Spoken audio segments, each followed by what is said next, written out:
Well, hello there. How are you doing?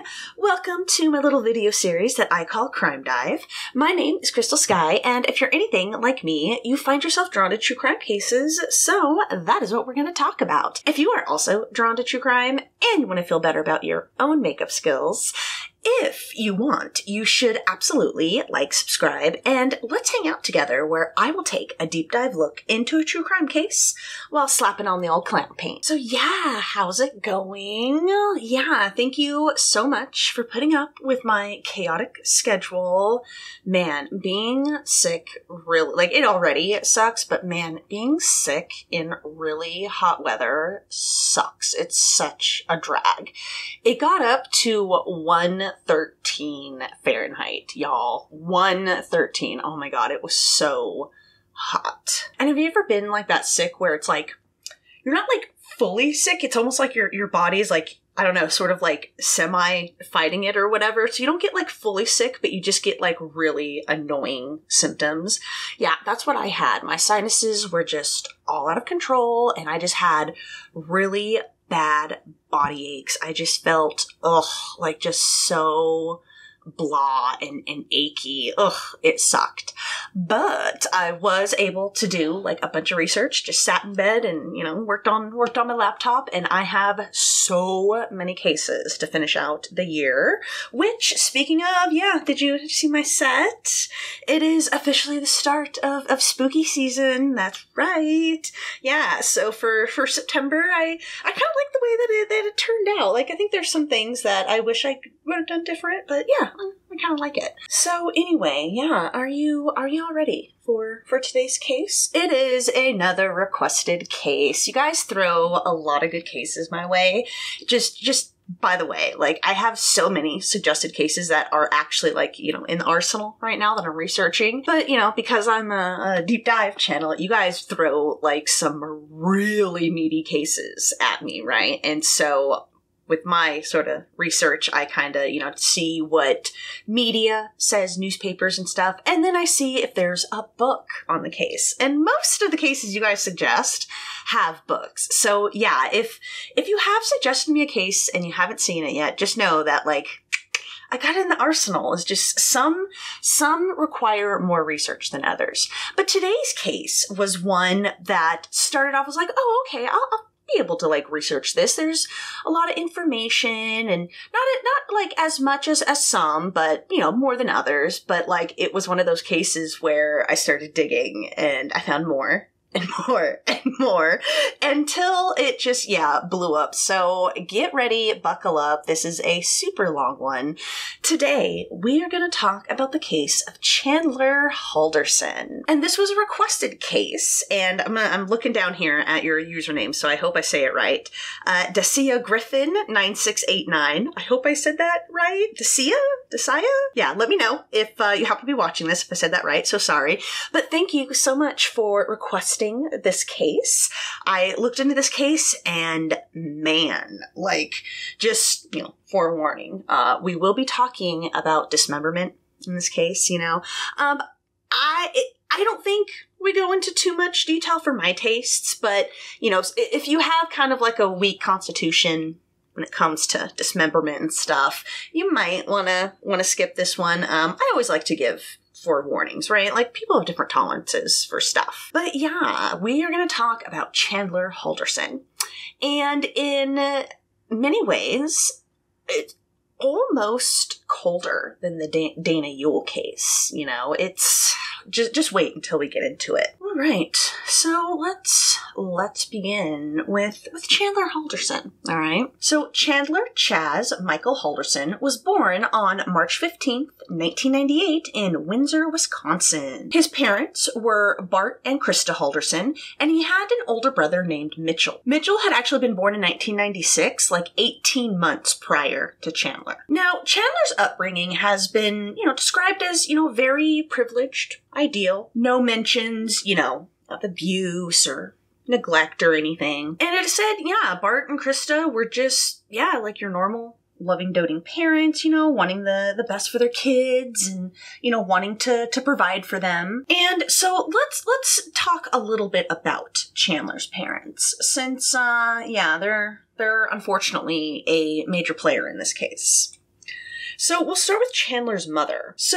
Chandler's mother, Krista Halderson, she was actually born Krista Ray Frater, and she had been born on January 25th, 1968 in Madison, Wisconsin. In 1986, she graduated Madison East High School, and then she would go on to earn a bachelor's degree at the University of Wisconsin-Madison. And I'm not too sure what her degree was in. Now, sometime in the early 1990s, Krista met and started dating who would become her future husband, Bart Halderson. So let's talk a little bit about him. So Bart Ashley Halderson had been born on May 14th, 1971 in Sheboygan, Wisconsin. I love saying that, Sheboygan. That's such a fun word to say. In 1989, he graduated from Valders High School, and like Krista, he also attended the University of Wisconsin-Madison, also obtaining a bachelor's degree. I believe because he would go on to become an accountant, I believe he had, some sort of accounting degree or something. So yeah, sometime during the early 1990s, couple met each other. They apparently worked at the same department store within there was like a mall, and they both worked at the same department store, and that is how they met. And on July 30th, 1994, Bart and Krista got married. And as we just discussed, almost 3 years later, they would have their first child, their son Mitchell. And about a year after that, their other son Chandler was born. So when Mitchell was in the third or fourth grade, so Chandler was in the second or third, the family moved to Plymouth, Wisconsin. And this is where Chandler and Mitchell would primarily grow up and be raised. Barbie Townsend, who was Krista's cousin, described the couple, quote, "He was more structured. She was more nurturing, indulging mom. It was a wonderful combination. They were 100% about family and very involved in scouting." Now, Bart would end up becoming a managing director of an international accounting firm called BDO USA, and he specialized in doing taxes for small businesses. Now, since Bart's job paid him pretty well, Krista was able to be a stay-at-home mom for a majority of her boys' childhoods. It was said Krista was, very, very stereotypical mother, right? Very loving, very doting. It was said she never even raised her voice to her sons. Mitchell described her as the stereotypical helicopter parent, just being very involved in her boys', day-to-day lives and, constantly being in communication with them and stuff like that. But, he said it was because, she loved and cared for them, it wasn't, anything malicious or whatever. It's just, she was just that mom, she cared about her kids. A best friend and neighbor of Krista's named Jane Hilgendorf described her as a bubbly person and said that she was always a very, kind, encouraging, thoughtful person, saying she, quote, "had a lightness about her. When she'd walk into the room, you'd feel happier." Jane had actually met Krista in middle school, and the two had remained friends ever since. And then I don't know how near each other they lived, but they lived relatively close to each other too as they got older. And in fact, the two were so close, right? The boys called her Aunt Jane and her husband Michael Uncle Mike. Jane described Bart as, quote, "generous, doing the little things to take care of people." She described him as a very active and helpful father, and apparently he helped both Chandler and Mitchell obtain Eagle Scout status in the Boy Scouts. Mitchell did say, though, that due to his father's work and the nature of his job, there were long periods of time, when he was a kid where his father wasn't around because, he was at work. But Mitchell said, overall, he was a good father who, both wanted and expected the best, for his sons. And it was said Krista was definitely the more, creative and artsy of the two. She really enjoyed cooking and interior design. She loved doing, all kinds of arts and crafts and stuff like that. Whereas, Bart was sort of the more stereotypical masculine, liked to do things with his hands, he really liked woodworking. He was an avid golfer. Apparently he really liked doing, home renovations at the home.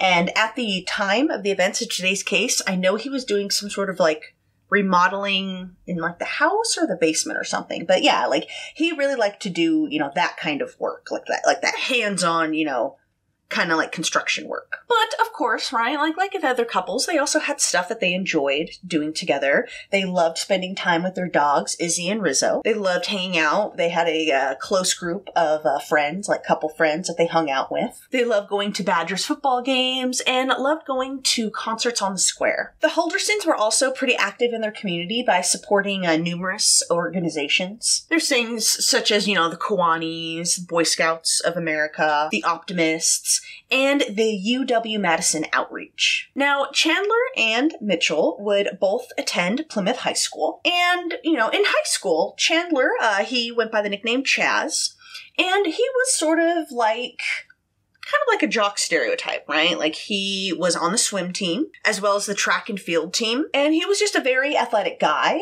He was described as like quite handsome. I personally don't think that his eyes really creep me out, but I can see where, especially high school girls, right, would think that he was, very charming and handsome. And on top of that, he was apparently like one of the star players on his high school swim team. And there's actually a high school like interview / like profile on Chandler. It was from February 13th, 2014. And I just thought it'd be a little interesting to just sort of go over it a little bit. Just kind of get a little peek into like who this guy was. As we'll get into this case, you'll understand why, right?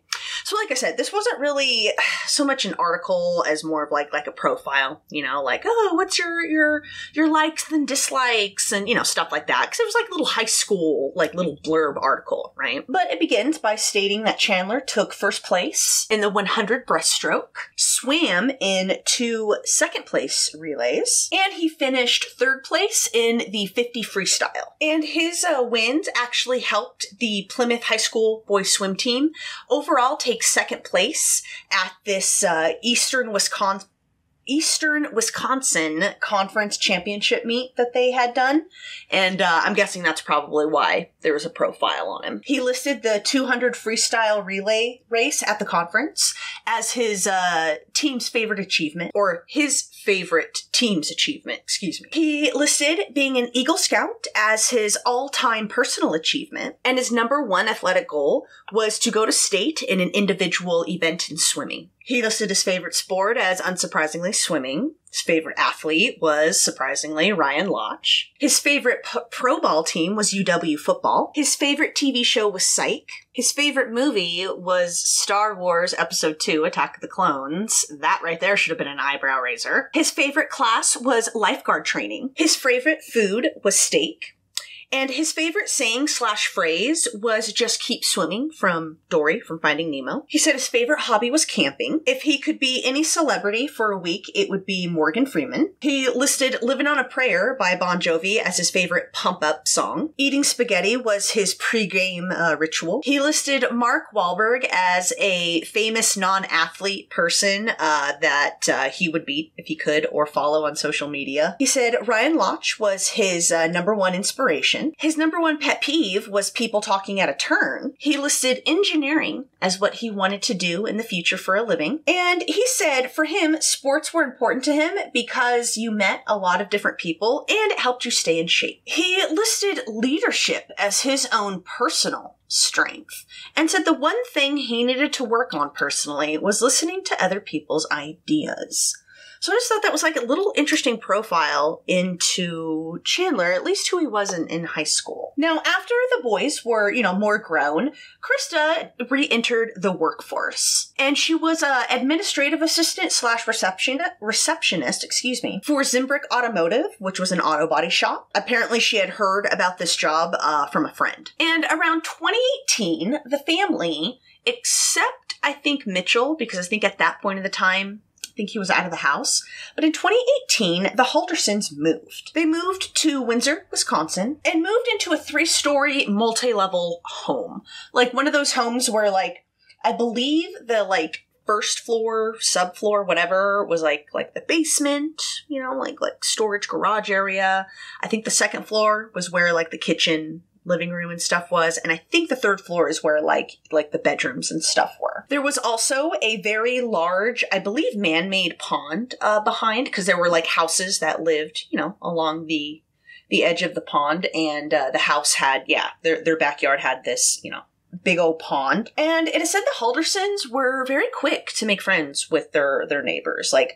Probably really due to Krista. She sounded really kind of social, bubbly, kind of outgoing kind of person, So not really surprised that it didn't take her long, right, to sort of start making friends with her neighbors. Shar Hansen was one of these new neighbors, and she said her and Krista shared a love of gardening. She remembered one time giving the Haldersons one of her hosta plants. It was for one of their friends. Quote, she had been admiring the other host I have called Rainbow's End. I decided she really liked it. I'm going to dig that up. I set it on their porch. I was thinking this is somebody I could become great friends with. And Krista responded to Shar with a thank you text. Quote, I'm not going to ever delete that text. She's just a really, really sweet person. Let's get a little bit more into Chandler, or at least, people who knew him, right? Alex Gravatt, he knew Chandler. He had sort of grown up with him, He called him Chaz, and he'd known him since they were kids. Quote, we grew up together and we played soccer together, did Cub Scouts together, and just hung out together. He was a great swimmer, so I know that the swim team really got along with him. Alex described his childhood friend as, use the words, goon, hooligan, playful. Quote, yeah, so he would play pranks and he would make lots of jokes or poke fun at people. Uh-huh. That sounds to me like he was kind of a douche. But because, Chandler's a little bit of the jock stereotype here, right? He was also very popular with the ladies. Quote, he was a relatively attractive guy. He looked good. He had great hair. He kept up appearances. Now, after high school, Mitchell, Chandler's older brother, he ended up moving out of the house. And he ended up moving into his own home in Dane County. He got a job in tech working at Epic Systems. Not sure doing what, not sure, what his, training or education was, not sure. But in late 2020 / early 2021-ish, around there, Mitchell proposed to his longtime girlfriend, who we only know as Caitlin N. She described Bart and Krista as, like everyone else did, very loving, devoting parents. She said Krista, quote, always made me feel at home, and called Bart a, quote, great handyman who helped us set up many things when we moved into our new home. Meanwhile, right after Chandler graduated high school, he enrolled in the local community college. It was also described as a technical college as well. And from spring 2018 to fall of 2020, Chandler attended Madison Area Technical College, MATC. It's now known as Madison College, but when he went, it was known as MATC. And I think it's some sort of satellite school for the University of Wisconsin. And like I said, it was a 2-year community college / technical school.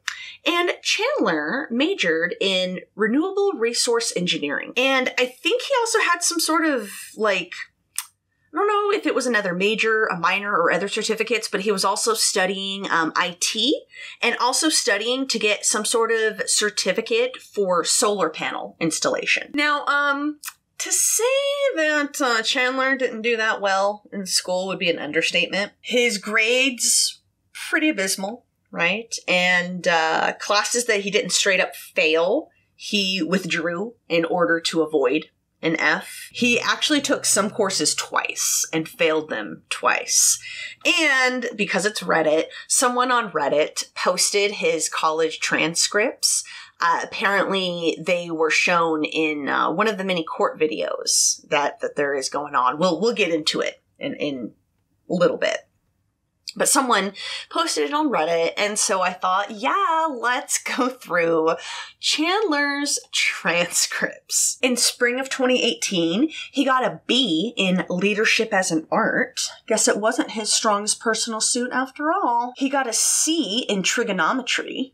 Not good if you're wanting to be an engineer. A C in solar photovoltaic technology. And he dropped out of University Physics 1. In the summer of 2018, he got between a B and a C in general chemistry, which I did not know that was a thing between a B and a C. I thought that was interesting. He got an A in the solar photovoltaic interstellar lab, and he dropped basic statistics. In fall of 2018, he actually got an A in Intro to Sustainable Design / Lead. He got an F in Basic Statistics, and he dropped Intro to Renewable Energy. In spring of 2019, he got a C in Project Management Fund. He dropped Environmental Science, Weather and Climate, and AC/DC Electronics. In fall of 2019, he got Fs in Exploration of Infotechnology, F in Intro to Cisco Networking, F in IT Security Awareness, an F in Enterprise Client, and an F in Psychology of Human Relations. And he withdrew with no attempt, that's a WNA, in Microsoft Word beginning 2016, Microsoft Word Intermediate 2016, and Written Communication.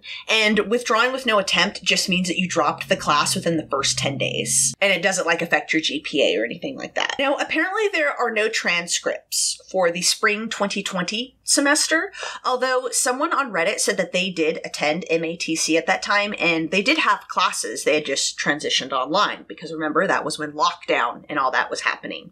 I wonder if Chandler used COVID and all that to sort of like skip a semester or something. In fall of 2020, he took Intro to Cisco Networking again and failed again. He took Psychology of Human Relations, again, failed it again. And he once again WNA'd the Microsoft Word beginning and intermediate classes. He also WNA'd Exploration of Info Technology, IT Security Awareness, and Enterprise Client. Like, pretty important classes for what he's trying to major in, right? And so the short of it is that in almost 3 years of attending MATC, Chandler only obtained 19 credits, and he ended with a cumulative 1.44 GPA. Yeah.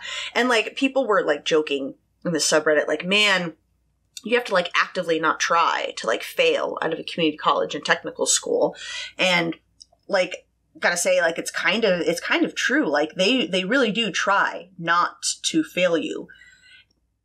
And it just boggles my mind. Like, yeah, he got so many Fs. So like, yeah, did he just like, this is what I'm thinking. Like, was he just one of those kids that goes to college, right? Thinking that they know what they want to do. And then they get into it, and for whatever reason, it doesn't jive with them, right? And yeah, is that it? And so like, he kept trying to go because like, that's what he wanted to do. I don't know, but that's a lot of Fs, dude. And yeah, I'm just like, he must have just straight up not gone to class. And like, it's just so weird that like, he got an A in like the lab with the solar photovoltaic lab. And I'm like, is that one of those labs where if like you just sign the sign-in sheet, you get an A?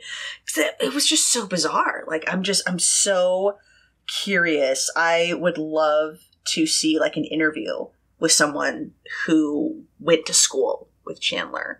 Like, yeah, man, I don't know. Was he one of those kids that just peaked in high school? Like, you had that a lot, right? Like, not just, you know, life-wise, but like, you know, grade-wise, right? Where like they didn't really have to try all that hard in high school. But then they get to college and it's like, oh shit, like I have to actually, you know, work at this. I can't do this. You know what I mean? I don't know. Let's get further on, and maybe you guys can decide what Chandler was thinking while he was at MATC. So during this time period that Chandler is attending school, MATC, he did live with his parents. From 2019 to 2020, he did move out and he roomed with his childhood buddy, Alex. And it is also around the same time, specifically in August of 2019, that Chandler would meet who would become his long-term girlfriend, Catherine Kat Melander. And because, you know, Chandler is a stereotype, of course, Kat was, you know, is way, way out of his league. Like, she is just, yeah, like, I was reading this, I'm like, why do these really great chicks, like, go for these douchewads, you know? Like, yeah, Chandler definitely hit the jackpot with her. She was an actual college student, you know? She actually went to college, you know, and passed. And I think she was like in school, something with pharmaceuticals or something like that. She was involved with the student senate. She was involved with putting on shows with the theater department, you know. It's like, she was just everything Chandler was not, you know, like actually successful, actually had a brain. Now you're probably wondering, well, like, why would this like great girl who's actually attending college and actually has a brain, like, why would she want to date this, like, loser who's flunking out? Well, when they met, Chandler told her that he was attending MATC. He was preparing to move in with Alex at that time. That part was true. And, you know, was telling her that, like, oh yeah, I'm acing my classes. I'm almost done, you know? Like, he didn't tell her he was flunking out. You know what else he told her? He also told Kat that he was a professional scuba diver. Yeah. In fact, he told her and multiple other people, wasn't just her, that he would actually swim missions for the Wisconsin State Department of Natural Resources, the DNR. And he claimed that sometimes he would even aid in search and rescue missions through the DNR with the Madison PD. Yeah. I mean, obviously this goes without saying, that was all bullshit. All right. Not only was Chandler not a professional scuba diver, the Madison PD, like, they didn't even have, like, scuba divers. That wasn't even something that they did. Yeah. This is just the start, y'all.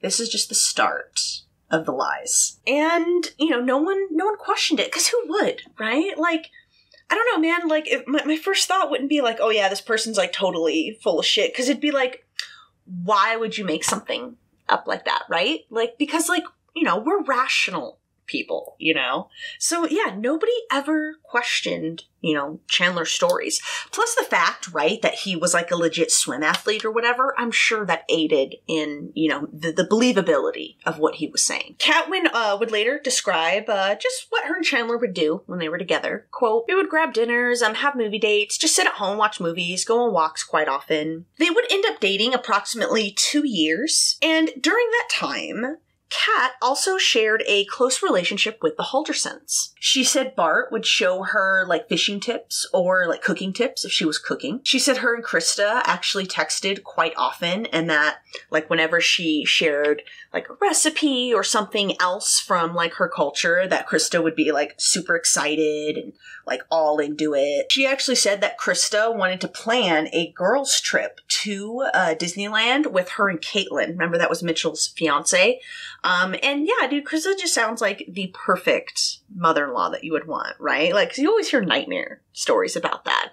But Krista just seemed like a really awesome, cool, like, mother-in-law. Kat also spent a lot of game nights with the family. They'd play Mario Kart, have, root beer floats. And yeah, she was able to share, like, some close relation with Bart and Krista. However, according to Alex, whenever it was him and Chandler and their friends hanging out, Chandler would brag about cheating on Kat with multiple girls. Now, eventually, Alex said that Kat found out about this. And he said, quote, "She grilled him. She was like, 'Are you seeing other people?' And he just kept denying it." Yeah, and this was just one of multiple lies that he told numerous people.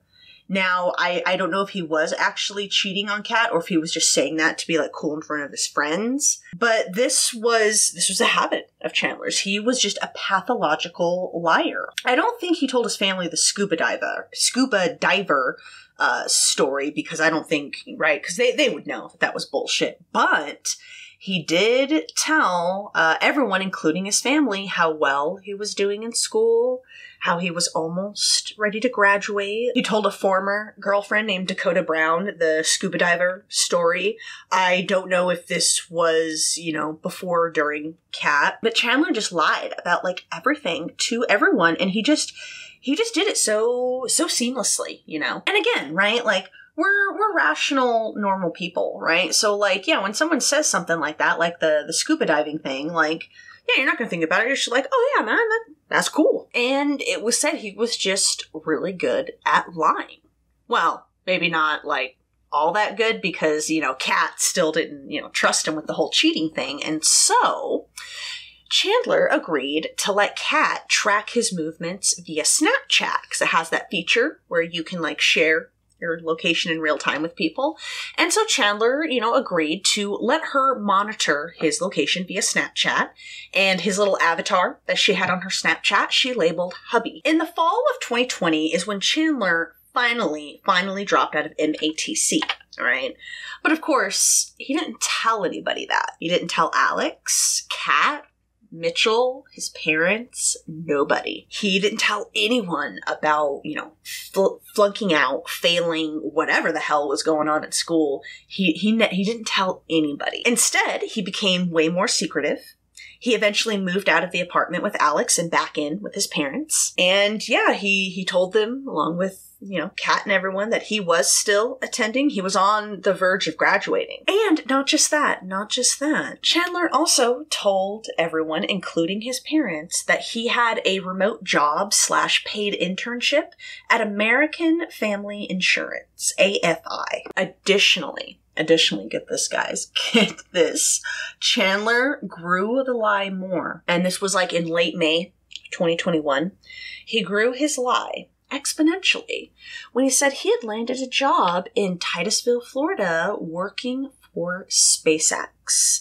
Yeah, he told everyone that he was going to make $80,000 a year starting off, that he could work remote while they do the onboarding process from home. And yeah, everything was set up, and things were just falling into place for him. Yeah, can you believe that? He claimed June 11th was his onboarding day, and he would officially start work for SpaceX on June 14th. And of course, right, this wasn't nowhere near true. He didn't have a job at SpaceX. He didn't have a job at American Family Insurance. He didn't even have a degree or certifications or anything. He had nothing. He didn't even have a, regular job, like waiting tables or something. Nothing. He had nothing. But of course, right? Everyone around Chandler didn't question it. And when you read kind of some articles or blogs about this case, they make it seem like, oh, Chandler was just excessively good at lying and so charming. And it's like, I mean, maybe, but also, who the hell would question that? You know what I mean? If someone told me, hey, I'm going to school for this, and now I have a job related to that, I'd be like, oh yeah, cool. My first knee-jerk reaction wouldn't be like, oh, you're full of shit, you're lying. Yeah, so I don't think it was so much that he was good at lying. I think it was just who the hell would think someone would lie about that, And yeah, that's another thing too, right? He lied wholesale without batting an eyelash, right? Like all pathological liars do, right? He told Kat about all their life together, their future together. And, she, of course, truly believed him, because who would think that your boyfriend, this person you're sleeping with, this person that you love, you're talking about spending your future with, why on earth would you question that, And Kat was, so dedicated to Chandler and really, wanted to be with him, that she was going to move to Titusville, Florida with Chandler when her lease ended in August of 2021. Chandler told her that he already had an apartment lined up in Titusville and a car. Yeah, not true. On Easter 2021, Krista sent the family in their group family chat, Easter text message, little message and a picture. It was a picture of Chandler and Mitchell with Caitlin and Kat. And she texted, quote, "Happy Easter. Yes, the boys and their women. Mitchell is still at Epic Systems and will turn 25 this year. Yikes. Chandler is currently interning with American Family Insurance as an IT administrator, but his other degree, sustainability management, has given him an edge." Yeah. Oh, there's more audacity to come, folks. Way more audacity. Now, as time went on, though, Chandler was realizing that, damn, dude, it's actually a lot of work to keep up this facade of, working at AFI and, preparing to work for SpaceX. And this was mainly due to the fact that Bart, his father, worked from home quite a bit. Right? And so due to that, right, he was able to see what his son was doing, right? And there are text messages going back between father and son where yeah, Bart is totally convinced that Chandler has this job. He's, there's text messages oh, hey, are you up for that call? And, blah, blah, blah. You know what I mean? And so to that end, right, to keep up this facade, Chandler had to get up at 6 a.m. every morning and pretend to work on his computer. But in actuality, right, he had nothing to do. And so he spent a lot of time gaming. Chandler was always a gamer. He really liked first-player RPGs. Apparently one of his favorite to play was Escape from Tarkov. And it was playing these games that he made an online buddy. This buddy's name was Andrew Smith, and Chandler had originally met him online in like 2018, 2019. And they were, playing games, obviously. Alex was in the army, and when he met Chandler online, he had actually been stationed in Germany. However, Andrew was eventually honorably discharged after he suffered a head injury in a Humvee accident in Germany. So he went back home to Kansas. And after, being in the same time zone as Chandler, right? And Chandler needing to take up a lot of time gaming, Chandler and Andrew became quite close during this time, right? Because of all the time Chandler had. And yes, as you can guess, Chandler told Andrew the exact same lies that he told everyone. Meanwhile, right, so as time's going on, right, Chandler's like, damn, dude, gotta get up at 6 for my imaginary job, right?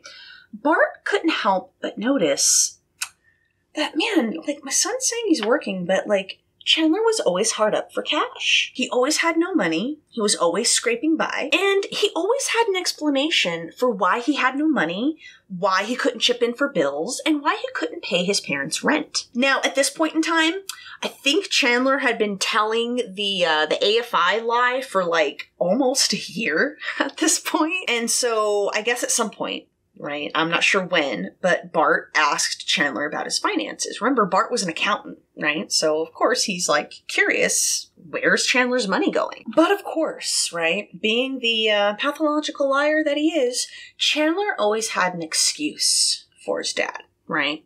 So I think Bart wanted to look at, like, his paycheck stubs or something like that.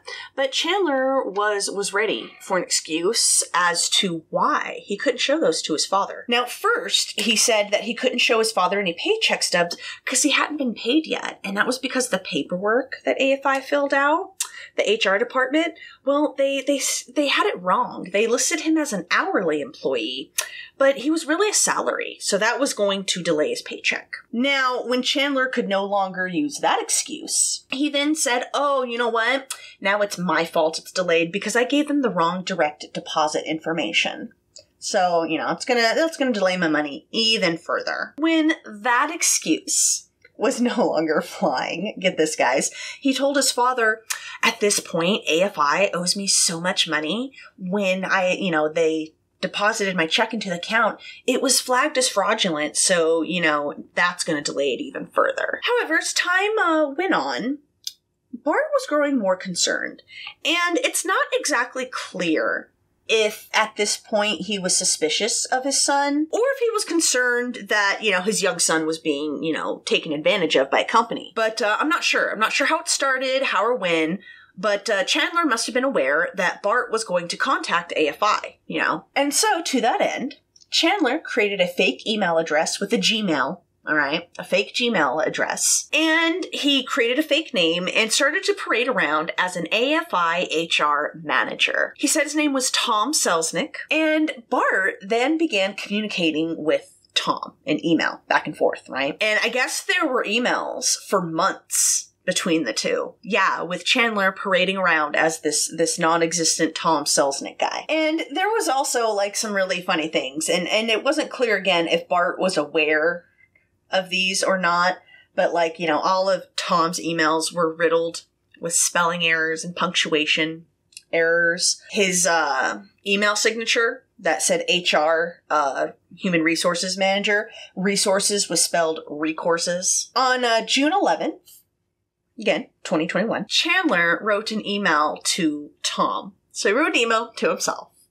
And it said, quote, "My name is Chandler Halderson. I was recently made aware of you taking my case. Can I have an explanation of why I haven't been paid yet? Thank you, Chandler." And Tom's reply was, quote, "Hi, Chandler. I was given your case on Tuesday. However, I have contacted your payroll company and have determined a few issues. 1, you are registered as salary. However, you are making an hourly wage. 2, for 2 months, the payroll company saw your name, and due to a clerical error, unfortunately, you have been making $25 an hour when your salary states that you should be making $61,000 annually. This is around a $10,000 difference annually. When I get in contact with payroll, I will show them exactly when you were switched and find out why there was a delay on your dues. Have a great rest of your Friday, Tom Selznick." Yeah, and these were photos that were shown in court of the emails going back and forth. Now, again, it's not clear if Bart bought this, like if he noticed the Gmail address. We don't know. Or if he thought that, AFI was taking advantage of his young college-age son. But, either way, Bart wanted to help his son get a new job. But to do that, right, Bart needed, his son's qualifications, his certificates, his college transcripts, and all that stuff. However, Chandler was ready with another ruse as to why he couldn't provide this documentation for his father. And he said that he couldn't produce these things because MAT refused to send him his transcripts and certificates. And so, just like before, Chandler created a series of fake email accounts and names, again, from Gmail, and he had whole conversations with himself, with his father, making it appear as if they were communicating with administrators at MATC. From September of 2020 to June of 2021, Chandler had multiple email exchanges with these supposed MATC administrators. And some of the names he had made up was Alyssa Brandt, Daniel Spieth, Aaron Hoover. And yeah, these were all completely made up. These were not people who worked at MATC ever. There was apparently an email exchange between Bart and Krista in October of 2020. And they discuss Daniel Spieth, canceling a meeting that they had scheduled with him, right? But when you look at the email, it doesn't appear that either Bart or Krista thought anything was up or whatever, despite Bart saying that Daniel sounded a lot like Chaz on the phone. But again, it didn't seem like anything was amiss that they thought, And yeah, I mentioned Bart, on the phone with Daniel. Yeah, Chandler went and bought a burner phone. And that's the lengths that he went to with this ruse. Isn't that wild? It's like, dude, with all this work you're doing, you might as well just went to school and actually gotten something. Another email exchange occurred on June 10th, 2021. It was between Chandler and Alyssa. And in that email, Chandler wrote, quote, "I need to have a call with whomever is in charge in the next 30 minutes. I have been a student for over 3 years, and I will be treated fairly." There was a reply from Alyssa saying that she had forwarded his email to her superiors. But it appears that when this whole charade was about to run its course, and this was again in late May 2021, this is when Chandler decided to come up with the SpaceX story. And I believe he said that he didn't work for AFI anymore, and that's why he said, like, oh yeah, I can work remote for SpaceX while they do the onboarding and whatnot. So it seems that's when he kind of started that ruse, right? On June 12th and 13th, 2021, Chandler's online gaming buddy, Andrew, came to his house to visit from Kansas.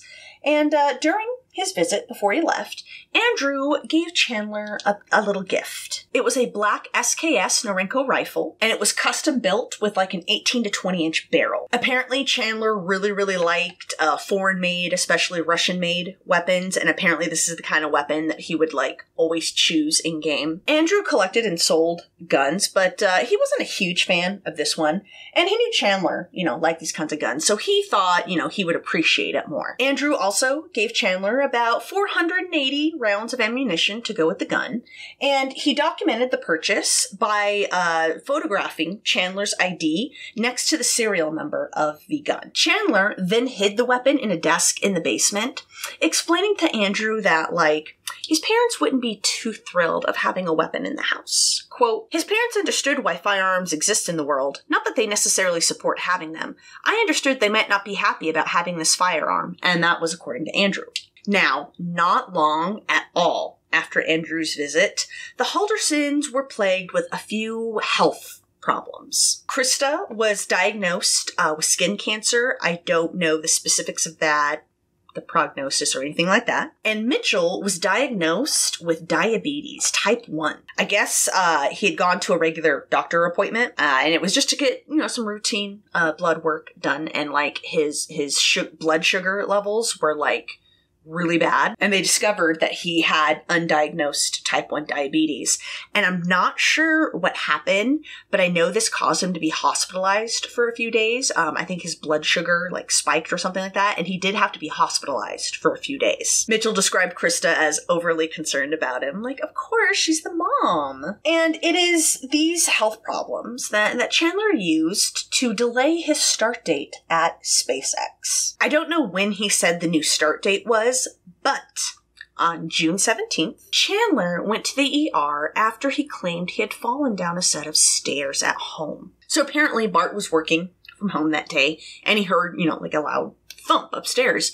And when he went upstairs, he, saw Chandler at the foot of the stairs saying that he had fallen. At the ER, the physician who saw Chandler noted that, he had taken a fall, likely had a mild concussion, but the CT scans didn't show any abnormalities. And he gave Chandler a neck brace, just hey, if your neck is sore or something, you can throw this on, but it's really not that big of a deal. But what do you think Chandler told everybody, guys? Yeah, he greatly exaggerated his injury. He claimed he had a brain bleed, suffered from spinal and nerve damage, experienced numbness and tingleness in his legs, was frequently lightheaded.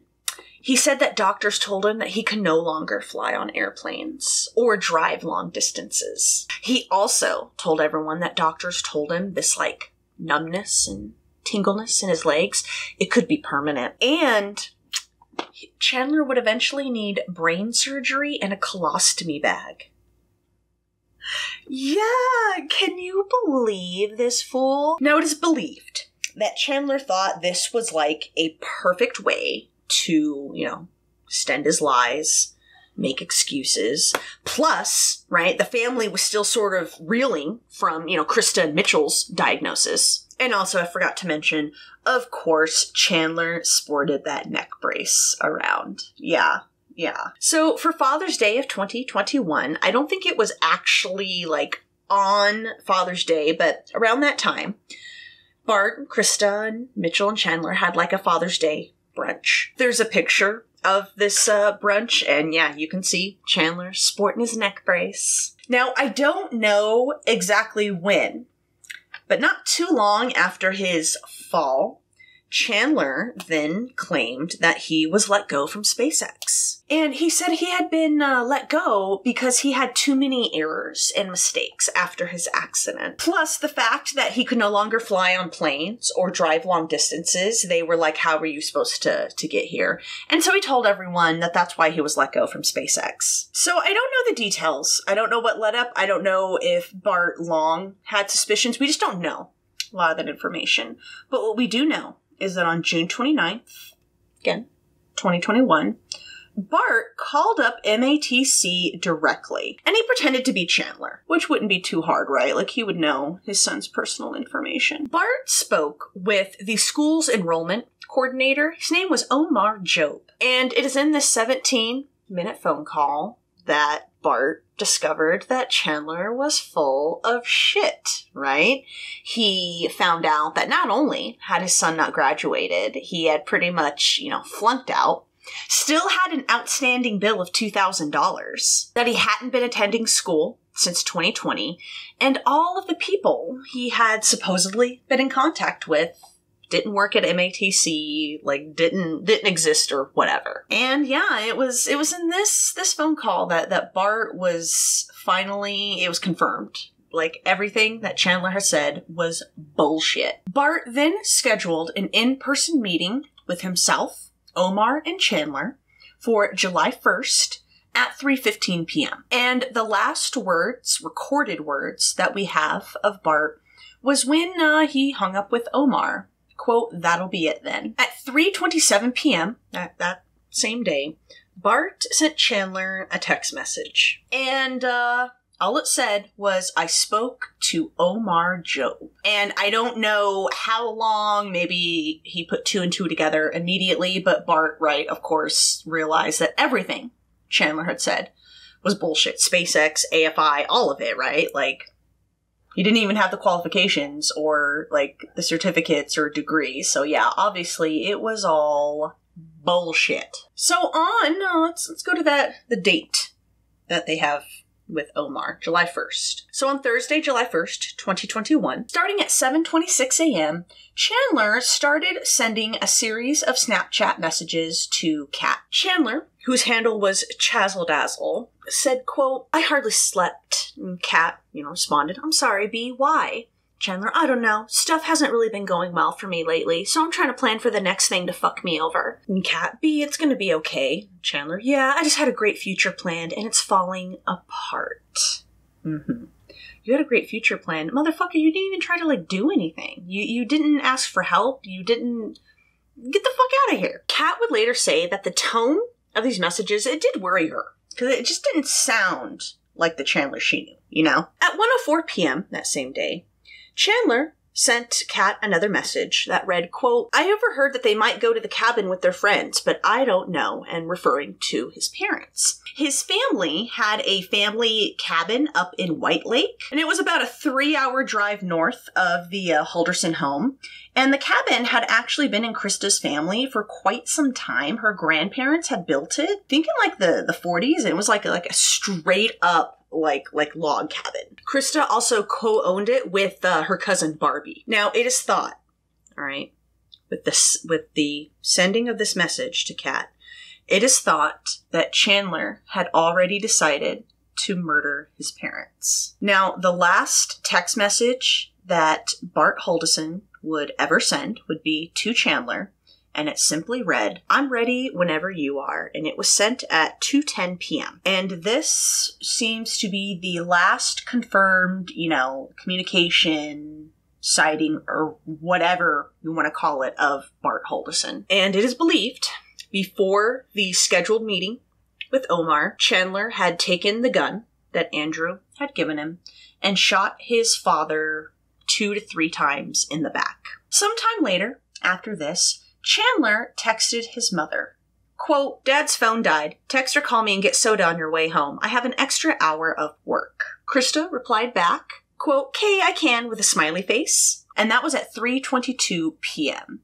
I read another source that said that the last text message she ever sent was to Chandler, and it said, quote, "Hope things are going well, thinking about you," with a smiley face. So I wasn't sure about that, but just wanted to share. Krista was seen from a neighbor's security camera leaving her home in her dark gray, Volkswagen Volvo at 7:27 a.m., just as Chandler was messaging Kat. Krista's supervisor confirmed that she worked all day, her regular shift, and she left at 4:58 p.m. And at 5:12 p.m., Krista, again, from that neighbor's security camera, can be seen pulling into her home.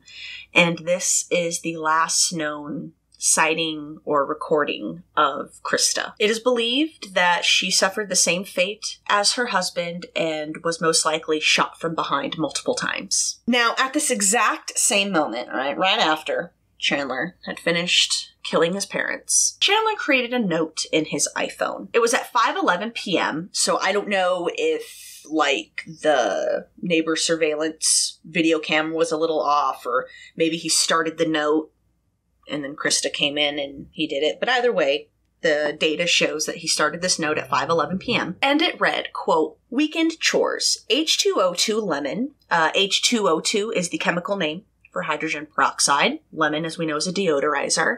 And this was essentially a cleaning solution to clean up blood. Door handles. Move your shit upstairs. Get a job. Clean floor. And that is exactly what Chandler did. Well, except for getting a job. He spent a good amount of time cleaning up the crime scene, and he eventually took a shower, even FaceTiming Kat at that time. I don't know if they're having little sexy romantic time or what, but Kat took a screenshot, right? So we know for a fact he was in the shower at that time. At 8:16 p.m., Chandler was seen leaving the home in his mother's Volvo. He drove to a Quick Trip in Windsor, and at 8:22 p.m. is seen exiting out of his mother's car and walking into the store. And of course, he does not have his neck brace on. He bought 20 pounds of ice, so a bag of 10 pounds in each hand. Surveillance has him walking just fine, not having any problems. He paid $3.98, and at 8:29 p.m., he is seen coming home in his mother's Volvo. Now, once Chandler returned home, he would spend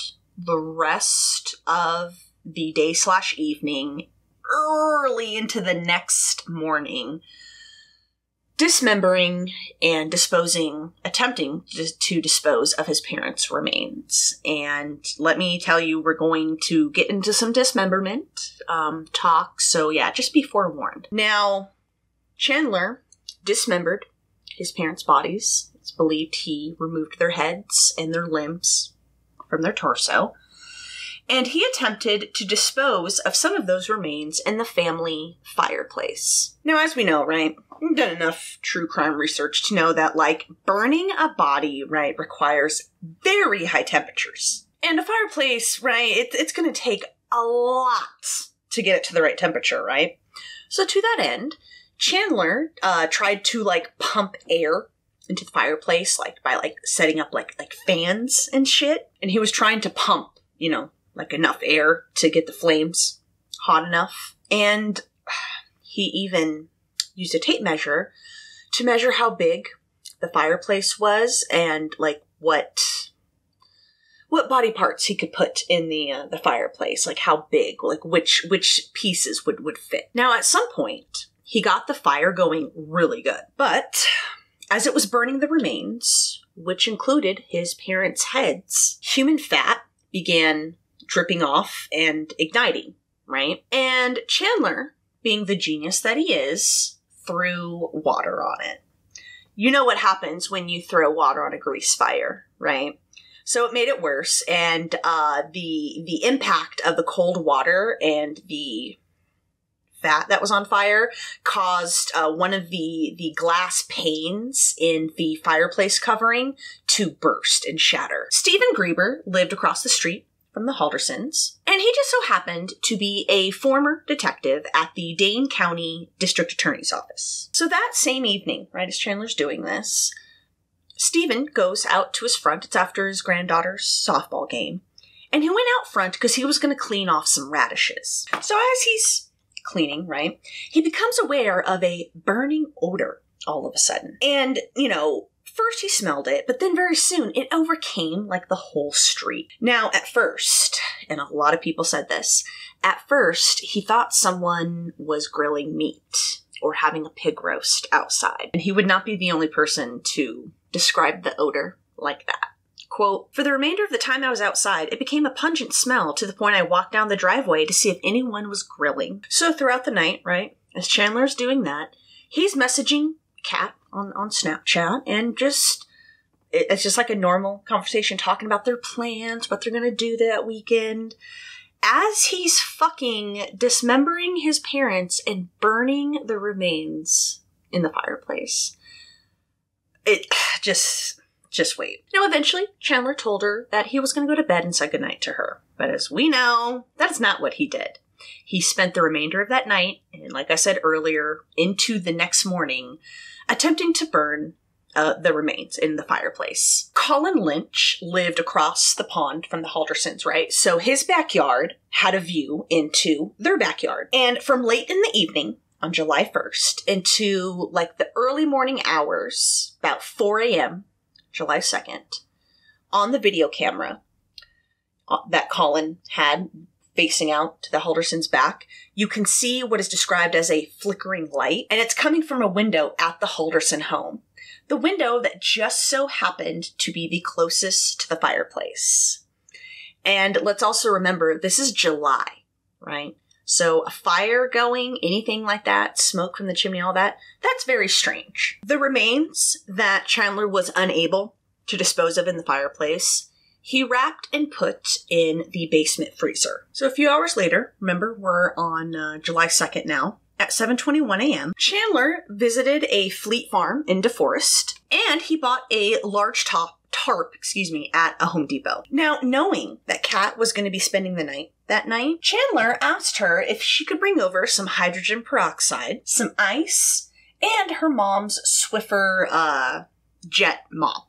Wet jet mop. He told her that he had broken some glass in the fireplace and he cut his toe and he needed to clean it up. So that night, Kat came over, stayed the night, bringing the requested items that he needed. And she would later say that as soon as she entered the home, It smelled just overwhelmingly of smoke. And Chandler explained that he had broken one of the fireplace panes when he played with one of the dogs and broke the glass. And then he stepped on the glass and hurt himself. And Kat would end up spending several days with Chandler, I believe staying overnight at the home as well, not knowing what was in the basement freezer, what had transpired there. Can you believe that? Like, dude, this poor girl.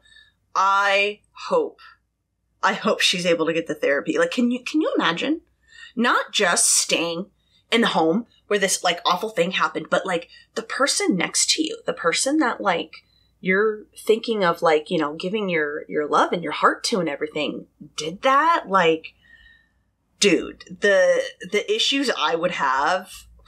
So the same day, right, July 2nd, when Krista failed to show up to work, a very good friend and co-worker named Daniel Croninger became concerned because Krista was not scheduled off that day. And like, Krista was not someone to just like willy-nilly take days off, right? Like, she was very meticulous, and apparently she had already put in her vacation days for 2021 in January of that year. So that was very strange. So all throughout that day, Daniel attempted to get in touch with Krista, but he couldn't. And so that afternoon, about 4:30, Daniel and his girlfriend decided to stop by the Halderson home. They went to the front door and knocked. Quote, knocked on the door, didn't hear anything, peered through the window. The only thing that seemed weird was there was a coffee table on its side. He looked through the door. It was kind of off to the right, they had a fireplace over there. Daniel and his girlfriend then decided to go peek in the garage and see if either of the Haldersons' vehicles were still in there, and they were. And so that's when Daniel and his girlfriend went back around to the front of the house, and they started knocking on like all kinds of doors and windows that they could see, trying to get someone to answer. Finally, they saw one of Chandler's arms moving some drapes aside through one of the windows on like the lower levels, and he pointed them towards the side door in the garage. Quote, I looked in, both cars were there, and I was like, what? Why are both cars here? And I was starting to go around the back of the house, and then Chandler came out the side door, and he came out in a towel saying, oh, I just got out of the shower, hey, what's going on? I was like, we're just looking for Bart and Krista. And he said, oh yeah, they had to go up north this morning for an emergency up at the cabin. The papers also reported that Daniel and his girlfriend did notice the bandage on Chandler's foot, specifically around his big toe. Chandler told them the same story about playing with one of the dogs and breaking the glass at the fireplace. And when Daniel again asked about his parents, Chandler said that his parents had left about 5 a.m. that morning with an unknown couple. And at that point, he told me it was an unknown problem at the cabin. Now, this excuse somewhat satisfied Daniel, but he would remain in contact with Chandler throughout the weekend, asking if he had been in touch with his parents. Quote, he said, yeah, they don't have very good service up there, so you kind of have to wait till the clouds clear before they get a message. On Saturday, July 3rd, Kat left Chandler's home pretty early. She left about like 7 a.m.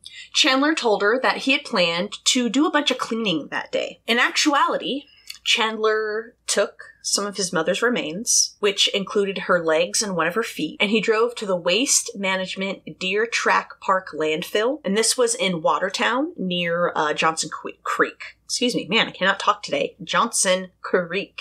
However, right, since it was a holiday weekend, it was 4th of July weekend, it was closed. And so Chandler then drove to an area that he knew quite well. It was an area of undeveloped land that was owned by the State Department of Natural Resources, the DNR. I guess it was also referred to as the Wisconsin State Lower Riverway. This area ran along the Wisconsin River in northwestern Dane County, and this area specifically was near the town of Roxbury. And like I said, this was an area that Chandler knew quite well. It was a very familiar favorite place of his. There was this like one of those places that only locals know of, right? There was like this swimming hole, this like secret swimming hole, and it had access to the Wisconsin River, and Chandler would always go there when friends would come and visit out of state. He'd take them there. So this was an area he knew quite well. And because it's a remote area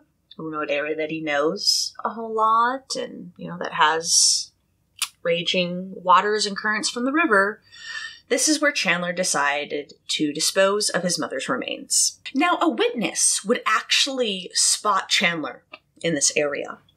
It was a woman, and she noticed Chandler walking away from his car. It was parked on Old Highway 60. And, Old Highway 60 was where all the trails were, right? Most people came to that road and then went and did their hiking and whatever off that road. So it was weird for her to see Chandler, who was in a black hoodie, black baseball cap, and a black backpack, walking toward Highway 188, which seemed to be sort of like the main thoroughfare. And it was just odd, like not just the way Chandler was dressed, but she was like everyone walks, from 188 to here to go hiking. And her daughter lived like right near this area who was walking by. So I think that was another reason she sort of was like quirking an eyebrow at this. And then she said Chandler stopped before he got to Highway 188 and turned around. Someone else would spot Chandler at this location on this day, and that was Kat. So at 8:58 a.m., Kat noticed on her Snapchat location tracking thing of Chandler where he was at. He was at that spot. He stayed there for about 45 minutes, and Kat decided to take a screenshot of this. And there seems to be a lot of different theories or explanations as to why she did this. Some were like, the history of cheating on her mind, the fact that he said he was going to stay home and do chores all day. He obviously wasn't. She wanted to confront him, about that. I read other articles that said that, because of the tone of those messages he had sent the day he killed his parents, she was also sort of worried about that. Like, what is he doing there and whatnot? But either way, Kat took a screenshot of his location. And I'm not sure if she confronted him on that. I'm not sure. We do know that he spent the rest of that day with Kat, and then he got dinner with friends. At 11 p.m., cell towers pinged Chandler's cell phone at the banks of the Wisconsin River in Portage. He stayed in this area for about an hour, and it is believed here in the river, the raging currents of the river, he disposed of more remains. On Sunday, July 4th, at some point in the morning, Chandler texted himself from his mom's phone. Quote, "Made it safely, can't get anything through, and yes, it's packed. Going to White Lake today for the parade, and we'll be home Monday night, Tuesday early. Love you lots." Obviously, right, in an attempt to make it look like his mother was still alive. At approximately 11:06 a.m., Chandler then called up Daniel, and he told him that he'd gotten hold of his parents, that everything was fine, and they were expected back late Monday, early Tuesday. Later that day, Chandler and Kat went to her mother's girlfriend's house to have a 4th of July barbecue. Kat's mother was Dulce Melander, and she was dating Crescent Lasai, and she lived with her 94-year-old father in this really nice rural property with a bunch of acres and stuff. And it was in the town of Cottage Grove, which was about 20 miles away from the Halderson home. And yeah, apparently it was this family property / hobby farm. And if you're like me and was curious, what the hell a hobby farm is, it's just a garden that you have that's not supposed to be your primary source of income. So that was interesting. So yeah, this is where Chandler and Kat hung out for 4th of July with Dulce, Crescent. I don't know who else was there, but yeah, this is where they were at. And yeah, Crescent's property is super pretty. I saw a bunch of photos of it, aerial photos from, the police. I was like, oh, dude, that'd be so nice. It's so green and pretty and rural. Anyway, apparently Chandler had been here before about a dozen times or so, but he was always with Kat, which kind of makes sense, right? Now, during the celebration, both Dulce and Crescent noticed that Chandler just seemed a little off. They always thought he was a little quiet and nerdy, but he just seemed especially off this day. Crescent said, quote, "He just seemed kind of off, kind of weird, actually." When they asked him what was wrong, he told the SpaceX story and how he lost the job due to his concussion. Dulce said Chandler told her, quote, his concussion was really bad. He had told Crescent, Dulce, and Kat about his fall in June, so they were aware of what was going on. At some point during the celebration, the topic of target shooting came up. And, Chandler was like, "Oh, I have a gun." And, Crescent was like, "Oh, I have a shooting range. You should totally bring it out sometime. We'll go shooting." But when he mentioned that he had a rifle of some sort that he could bring, he described it as a foreign military style weapon with a magazine underneath, like an AK. And when he was describing it, Crescent was like, "Oh, no, you can't shoot that thing at my target range. That is way too big, too much for my target range." Also, during the course of this barbecue, Chandler asked Crescent for her phone number. He wanted to know if he would be able to come by and use her pool, because he thought the water therapy would be good for his legs. Because remember, he was having tingleness and like numbness and stuff in his legs, and so he thought water therapy would be a good relief for that. Crescent agreed, and she gave him her cell phone number along with her landline number, because sometimes she didn't always answer her cell phone, and her cell phone didn't have like voicemail or something. So that evening, when Chandler got home, I believe he was alone, because he called up Daniel and said that he was, quote, bored and needed something to do. So Daniel invited him over to watch the fireworks that night. And of course, while Chandler was there, right, Daniel asking about his parents. He knew Krista had an upcoming doctor's appointment, and he knew that it had already been rescheduled once before, so she really wanted to, get to it. So he was like, asking like, hey, like, are they going to be back? Is everything cool? Plus the way that she had just like up and like left and no called, no showed, that was still in his mind as well, And yeah, Chandler said like, oh yeah, they'd be back late Monday, and yeah, everything's fine. The next day on Monday, July 5th, the very first thing that Chandler did was take out the trash. And what he disposed of, we will never know, because the garbage came and took it. Chandler then took his father's headless and limbless torso, wrapped it in a pair of like gray-black cargo tight pants / underwear. It was described in different ways. It was very weird. And a black belt. He tied a black nylon rope around the waist and left about 3 to 4 feet of the rope kind of like hanging. And then he wrapped the torso in a bloody tarp. He then placed it in his father's blue Subaru Outback and headed towards Crescent's property. At 4:25 p.m., Chandler had called and left a message on Crescent's landline. However, she did not receive it. So she was unaware that Chandler was going to show up at her home, and he did around 5:30. So at that time, right, Crescent was working on building a ramp to her deck outside so that her father and brother, who were in wheelchairs, could have access to like her deck, right? So she was out working on that, and she just so happened to come in to get a drink of water, and that's when she saw this car coming down her property. Like I said, it's pretty rural, like I think they said her nearest neighbor was like a mile away or something. So like, she sees this strange car on her property. She's like, what the hell? And she sees Chandler getting out, and he's sort of like standing there. I don't know if he was trying to get a signal or what, but he's like standing there looking confused. So she opens the window and is like, hey, like, what's up? What you doing here? She asked if he was okay, because he did not look good, and asked like, hey, did you come by to use the pool? He said, yeah, I did. And Crescent's like, yeah, you're more than welcome to use it. Go for it. So she went back to her project, happy to give, Chandler his space. She still thought it was weird that her girlfriend's daughter's boyfriend showed up alone on her property. That never happened before. And so the way Crescent's property is like, so you go up this like grassy hill up her driveway, and she explained that her pool and her pool area are kind of like at the very top of this hill. And so you have to drive past her house to get to the top of this hill. And the pool can't be seen from her driveway or her house. So Chandler had a lot of privacy. And not to mention, like, Crescent just wasn't interested in checking on him just because of his strange behavior, and like maybe he just needed some alone time. So, he had all the privacy and solitude. Now, at some point after he left, he came back down the hill as Crescent was working on her deck. She asked, how was the pool? But he didn't answer, and instead he pivoted the conversation. And what do you think he pivoted it to? That's right, his health. Chandler told her that he was not doing well at all. He had just come back from a doctor's appointment, and the news wasn't good. He told her that doctors informed him that, yeah, he would no longer be able to fly on airplanes or drive long distances. He told her he was going to lose his job at SpaceX because he hadn't been able to get to orientation. He stated he was having difficulty reading, like, words and numbers. And, that's when Crescent was like, dude, should you, like, be driving? And Chandler, was like, oh, no, like, it's fine. As long as I don't drive, like, long distances, like, I get lost. But other than that, I'm fine. She asked if he could get his job at AFI back, and Chandler said no. She asked if he had talked to his parents about all this, and Chandler said no, they were still gone, and that they would be, quote, mad if he told them. And this struck Crescent as very odd. She's like, what? Why would they be mad that you became disabled And now, like, everything is changed. Like, I don't understand that. She thought that was really weird. And it was as they were talking outside that Dulce showed up unexpectedly.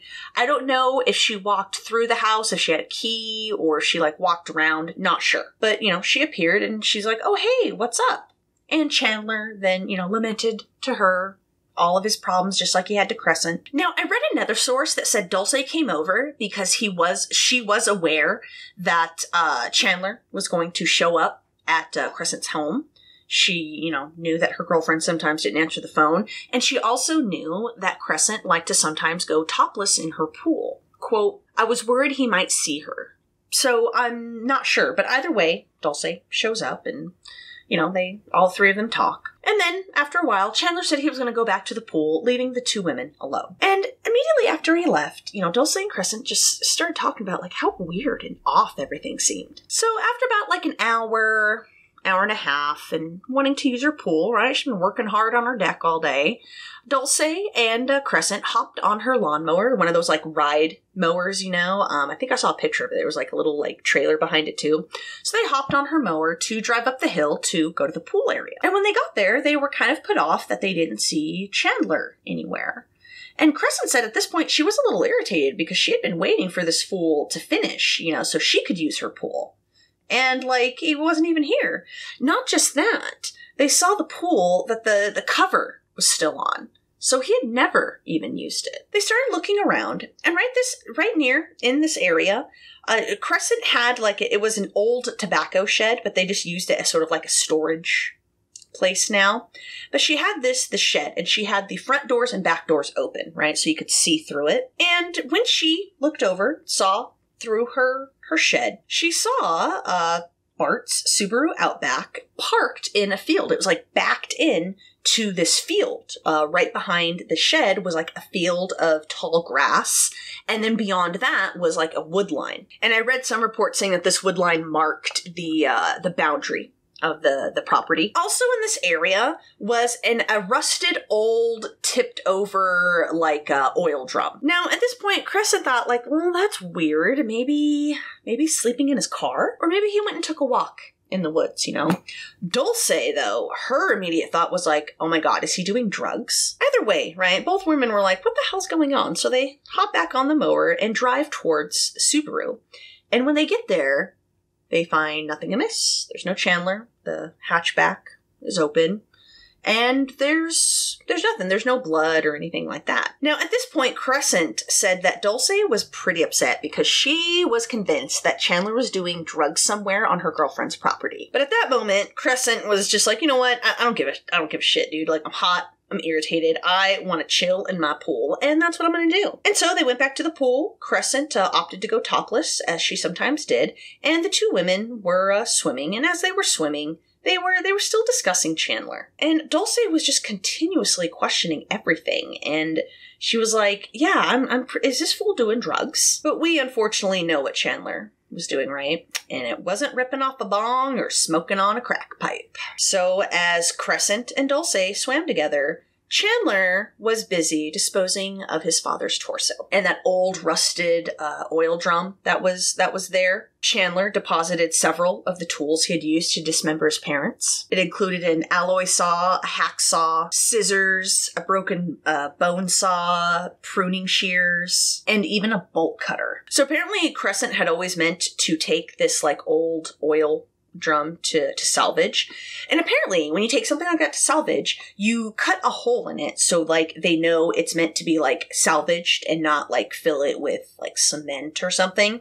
And so Crescent had cut, like, a hole the bottom of this drum, and that is where Chandler had deposited those weapons. I could talk. And finally, before heading back to the pool area, Chandler deposited of the murder weapon in Crescent's old tobacco shed / barn. He hid it behind some boards in the wall. So over an hour after he had arrived, and as, you know, she was swimming, Crescent looked south of her shed, and there she saw Chandler walking amongst that tall grass. He was momentarily blocked by the shed, but then he reappeared, and at first they thought he was walking to his car, but he walked past the car and headed straight for them in the pool. He was shirtless and bone dry, another sign that he hadn't used the pool. And when he got there, he asked if he could join them. Crescent said she didn't care, but she was like, I am topless or whatever, Dulce seemed more uncomfortable, but she just kind of shrugged. And then Chandler proceeded to get in the pool with them. Crescent would later say that he spent about 15 minutes in the pool with them, and that he appeared, quote, to be washing off, and he looked like he wasn't paying attention to anyone else around, saying that he was using, washing motions over his, arms and legs and chest. He complained how itchy and scratchy he was after his walk. Quote, it was odd because he just seemed really different when he got in the pool, describing him as more lucid, focused, present than he had been earlier. Now, convinced, right, that he was doing drugs because of his weird behavior and everything, Dulce, just straight out confronted him and be like, you better not be doing drugs on this property. That's a deal breaker. You better never, do that shit on, Crescent's property. Chandler just assured her, no, I'm not doing drugs. I don't do drugs. I would never bring them on this property, and you got nothing to worry about. Dulce then asked Chandler, what he was going to do now, and, let him know that he could always stay with her and Kat if he, needed to. He thanked her and then quickly got out of the pool,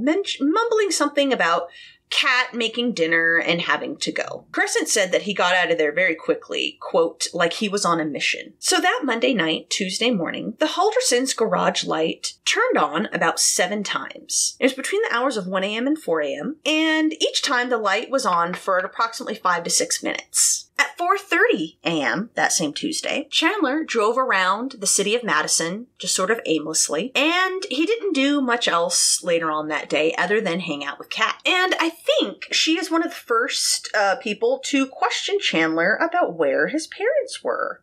She knew it was odd that they wouldn't be around. Not just that, it was odd that they hadn't been in communication. That was very unlike them, right? Elsewhere, right, as the rest of that Monday and then Tuesday passed with Krista still being a no-call, no-show at work, Daniel knew something was wrong, especially when Krista missed that doctor's appointment. On the morning of Wednesday, July 7th, Chandler drove back out to Crescent's property, and he disposed of a Target bag full of a bunch of, bloody rags and stuff in her trash cans. I think it was her trash day, so her trash cans were out on the road. And then at 11:22 a.m., Chandler texted Kat that he was going to go to the police station to report his parents missing. Kat just said, quote, I just believed his parents were missing. I just wanted them to be found. But Chandler was only going after Daniel pretty much said, you either report them missing or I'm just going to do it. So at approximately 11:25 a.m., Chandler walked into the Dane County Sheriff's Office Northeast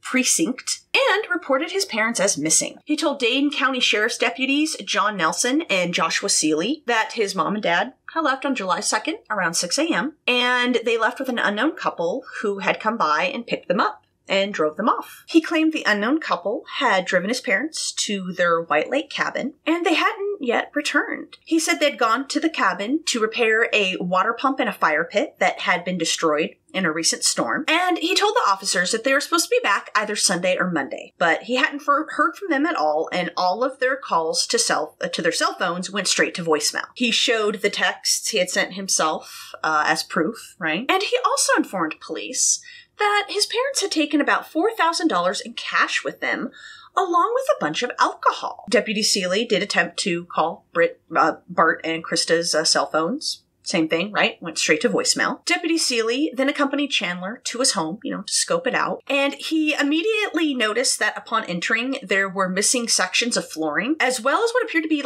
outlines of a half wall. And that was right next to the front door that was no longer there. And I was unclear if that was part of the renovations that Bart was doing, or if Chandler had done that. Chandler showed them a note that his mother had supposedly left for him before they left. And according to court documents, it basically stated, quote, I hope you're doing okay, and if you need anything, contact PS. Now, after finishing up with Chandler, Deputy Nelson then went and interviewed PS. And she stated that she had no idea that the Haldersons were planning a trip to their cabin. It was very unlike them. They don't do spontaneous trips. PS said that the fact that Krista hadn't told anyone she was going to be gone was also highly suspect. That was very unusual. Detectives also spoke with some of the other Halderson family members, including Bart's brother Brett. Yeah, with PS, he said he had no idea that his brother and sister-in-law were planning a trip. That was completely out of character. Like, everyone knew what their plans were, you know? He confirmed that other Halderson family members also were unaware of any such trip. Brett described his sister-in-law as very, very doting, and that the couple were they were much too responsible to just, like, up and leave without telling anyone about it or where they were going. Brett also pushed back against this narrative of, like, them taking a large amount of cash, saying that that wasn't his brother at all. He didn't really gamble, and neither Krista or Bart were heavy drinkers. And so that same day, the Dane County Sheriff's Office announced to the public that Bart Halderson, who was 50, and Krista Halderson, who was 53, were currently missing. It was reported that a family member had brought up concerns after other family members hadn't been able to confirm Bart and Krista had made it to Langlade County for their trip. It was reported that the Haldersons' last confirmed sighting was Thursday, July 1st, and the family released a statement through the sheriff's office that read, quote, "Our family would like to thank everyone for their support through this difficult situation. It means a lot to us. We continue to ask for anyone's assistance who may have information on the whereabouts of Bart and Krista. We have strong hopes for the best outcome possible. We greatly appreciate all of the work being done by members of the Dane County Sheriff's Office and the other assisting agencies." Jane Hilgendorf, remember that was Krista's, like, middle school best friend, and, like, they lived near each other and stuff. Her twin daughters, Hannah and Haley, they stopped by Chandler's house when they heard the news, right? When it broke that they were missing. And, you know, they were offering their sympathy and support. They were closer in age to Mitchell, but they had all grown up together. Hannah would later comment on what she thought of Chandler's demeanor. Quote, "It's almost feeling like you have to think how to act." So that night, a neighbor named Mary Sesto and her husband Dan Sesto invited Chandler over to have dinner. They were also close friends and neighbors of the Haldersons. They were aware that they were now missing. It hit the local news. And so they invited Chandler over for dinner. And it was over dinner that Chandler made a number of statements that just kind of struck Mary as odd. When Chandler told her, like, an unknown couple picked up his parents, that was weird, because she's like, I've always known Krista and Bart to drive their own vehicles, even when they had guests. And yeah, that was just completely out of character. When Chandler told Mary and her husband that his parents had left with $4,000 in cash, again, that was a red flag for Mary, because she always thought Bart was a cheapskate. She never knew him to have large amounts of cash in the house or even on his person. And when Chandler told her that his parents also took a bunch of alcohol with them, again, that struck Mary as odd. Like, you know, she knew Bart and Krista would have the occasional bottle of wine, especially if they had guests up there. You know, her and her husband had been guests up there. And so, you know, they're occasional wine drinkers, but, like, they weren't partiers and, you know, binging hard alcohol all the time. So, like, all of this was super, super sus to Mary. Mary said the final red flag for her was when Chandler said he hadn't heard from his parents at all since they left. We've said this a couple of times now, right? Krista was a very doting, attentive mother. She was constantly in contact with her children multiple times a day via text. And Mary knew something was wrong when Chandler told her that. Later that evening, Dane County Sheriff Detective Sabrina Sims and Brian Shunk swung by Chandler's house again to interview him. He told the same story that he had told deputies, that his parents had left with an unknown couple to fix an emergency at the cabin. He said that he helped his parents pack some tools. It included a pipe wrench, a hatchet, and gas cans for the chainsaw they had up there. He mentioned he had hung out with Kat, you know, the last few days, mentioned going to Crescent's house for the 4th of July. Chandler allowed detectives to search through his phone, and, you know, they saw multiple calls from Crescent, maybe the day that he came over. Chandler recounted his day on July 2nd, saying that he woke up at 6:15 a.m., and when he woke up, he discovered his parents were already gone, as was all the stuff he had helped them pack. He also said the door leading from the basement to the garage was unlocked, which was pretty unusual because it was always locked, but he figured maybe they forgot when they left. He claimed he had received a text message from his mother on July 4th around 11 a.m. It was that text message he sent himself. He stated that this was the only communication he had received from his parents since they left. And he said that wasn't too unusual, though, because cell service at the cabin was very, very shoddy. He said they had been picked up by an unknown couple, and that is why both of their cars were still at home in the garage. Detective Shunk asked Chandler if he had driven driven either of his parents' vehicles since they left.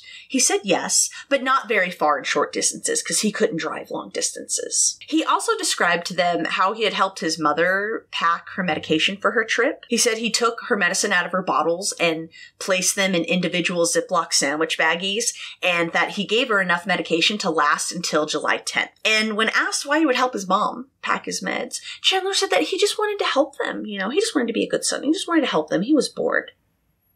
As Shunk interviewed Chandler, Detective Sims went around just taking photos of relevant areas like the cars, and she also confiscated a laptop and flagged it as evidence. Now, as Sims and Shunk were interviewing Chandler, they were also receiving real-time updates from other detectives who were canvassing the neighborhood, talking with acquaintances, neighbors, friends, family, right, of Bart and Krista. Dane County Sheriff's Deputy Haley Collins Lefebvre, I hope I said that right, interviewed a neighbor who was only identified by their initials, LM. And I think the detectives were trying not to, spook people. So Deputy Collins Lefebvre just asked them, oh, hey, we're kind of worried about, overdue motorists and stuff. And have you noticed anything strange at the Halderson home the last few days? LM said that she had. She had recently been outside.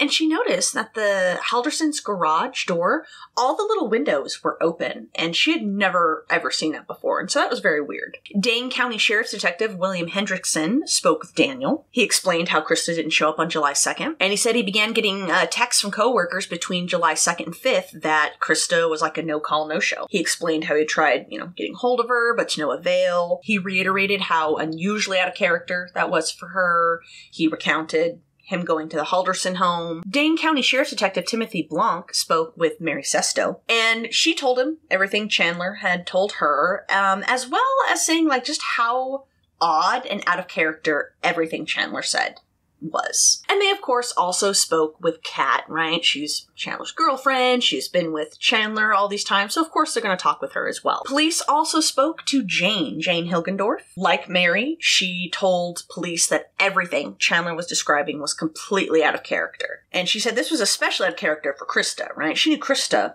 more. She said the two of them communicated all the time. And if she was going to go up to the cabin, she would have definitely texted Jane about it. Krista's cousin, Barbie, she lived in Southern California, so all she knew was that Chandler had reported Krista and Bart missing, and she was already, fearing the worst. Quote, you start to think of crazy things, because our cabin's up in the woods, and so we were worried. Are they being held hostage somewhere? Are they tied up somewhere? Why would they not call? Why wouldn't there be a text or something? Your mind starts to go down really murky trails because you are trying to figure out what's going on. So the next day, July 8th, with all of the police activity ramping up in his neighborhood, Chandler made a few Google searches. And this included a state court appeals ruling in the case of Peter Capuzza. And he was a Wisconsin man who had killed and dismembered his cousin in 1999. At 9:44 a.m., Chandler searched the phrase body found in Wisconsin, woman's body found in Wisconsin, and Wisconsin dismembered body found. At 9:45, he searched dead body found in Wisconsin, body found Wisconsin, dismembered body found Wisconsin, and body found in Milwaukee River 2021. At around 2:38 p.m., Chandler phoned up Detective Shunk. He told him he was rifling through some of his father's things to see if he could figure out where they had gone, and he found an old-looking padlock key that he thought was a spare set of keys to the cabin. He informed Detective Shunk that he had given them to his brother, Mitchell, and that Mitchell and his fiancée, Caitlin, were currently headed up to the cabin to check it out. He had given them the keys about 2 p.m. So apparently Chandler had texted his brother earlier, mentioning that he was worried about their parents. And, he regurgitated, of course, the same practice lie about unknown friends. Now, Mitchell knew only a few people who these unknown friends could be. And that included, right, Aunt Jane and Uncle Mike, Dan and Mary Sesto, and a couple named Gail and Rick Kanapicki. They were also neighbors and good friends. And so Mitchell had already checked in with all of them, and they, right, all had the same thing, not aware, don't know what's going on, very unusual. And so after that, right, Mitchell and Caitlin then decided to head up to the cabin. So on the phone, Detective Shunk, Chandler just started peppering him with questions. And it was specifically about the ramped up police presence in his neighborhood that was making him really nervous. After this, the Dane County Sheriff's Office called up the Langlade County authorities and asked if they would meet Mitchell and Caitlin at the cabin to help them scope it out. So Mitchell and Caitlin would meet Langlade police at his parents' cabin. However, it didn't take long to look around and noticed that no one had been here in a while. There was like a large fallen tree trunk that was like partially blocking the driveway, maybe from the recent storm. The yard was overgrown. There was like trash that had obviously, blown in. And police actually had to break into the cabin because the keys Mitchell had weren't working. And same thing, when they got inside, it was clear that no one had been there in a while. I found another source that said Jane and her husband Mike actually drove from their cabin to the Haldersons' cabin. They were in their own cabin about 88 miles away, and when Jane heard, what was going on, they rushed over there. So I don't know if they were there with the Langlade authorities and Mitchell and Caitlin, but I do know that Jane called Chandler and let him know, like, hey, it's pretty clear that no one's been up here for a while.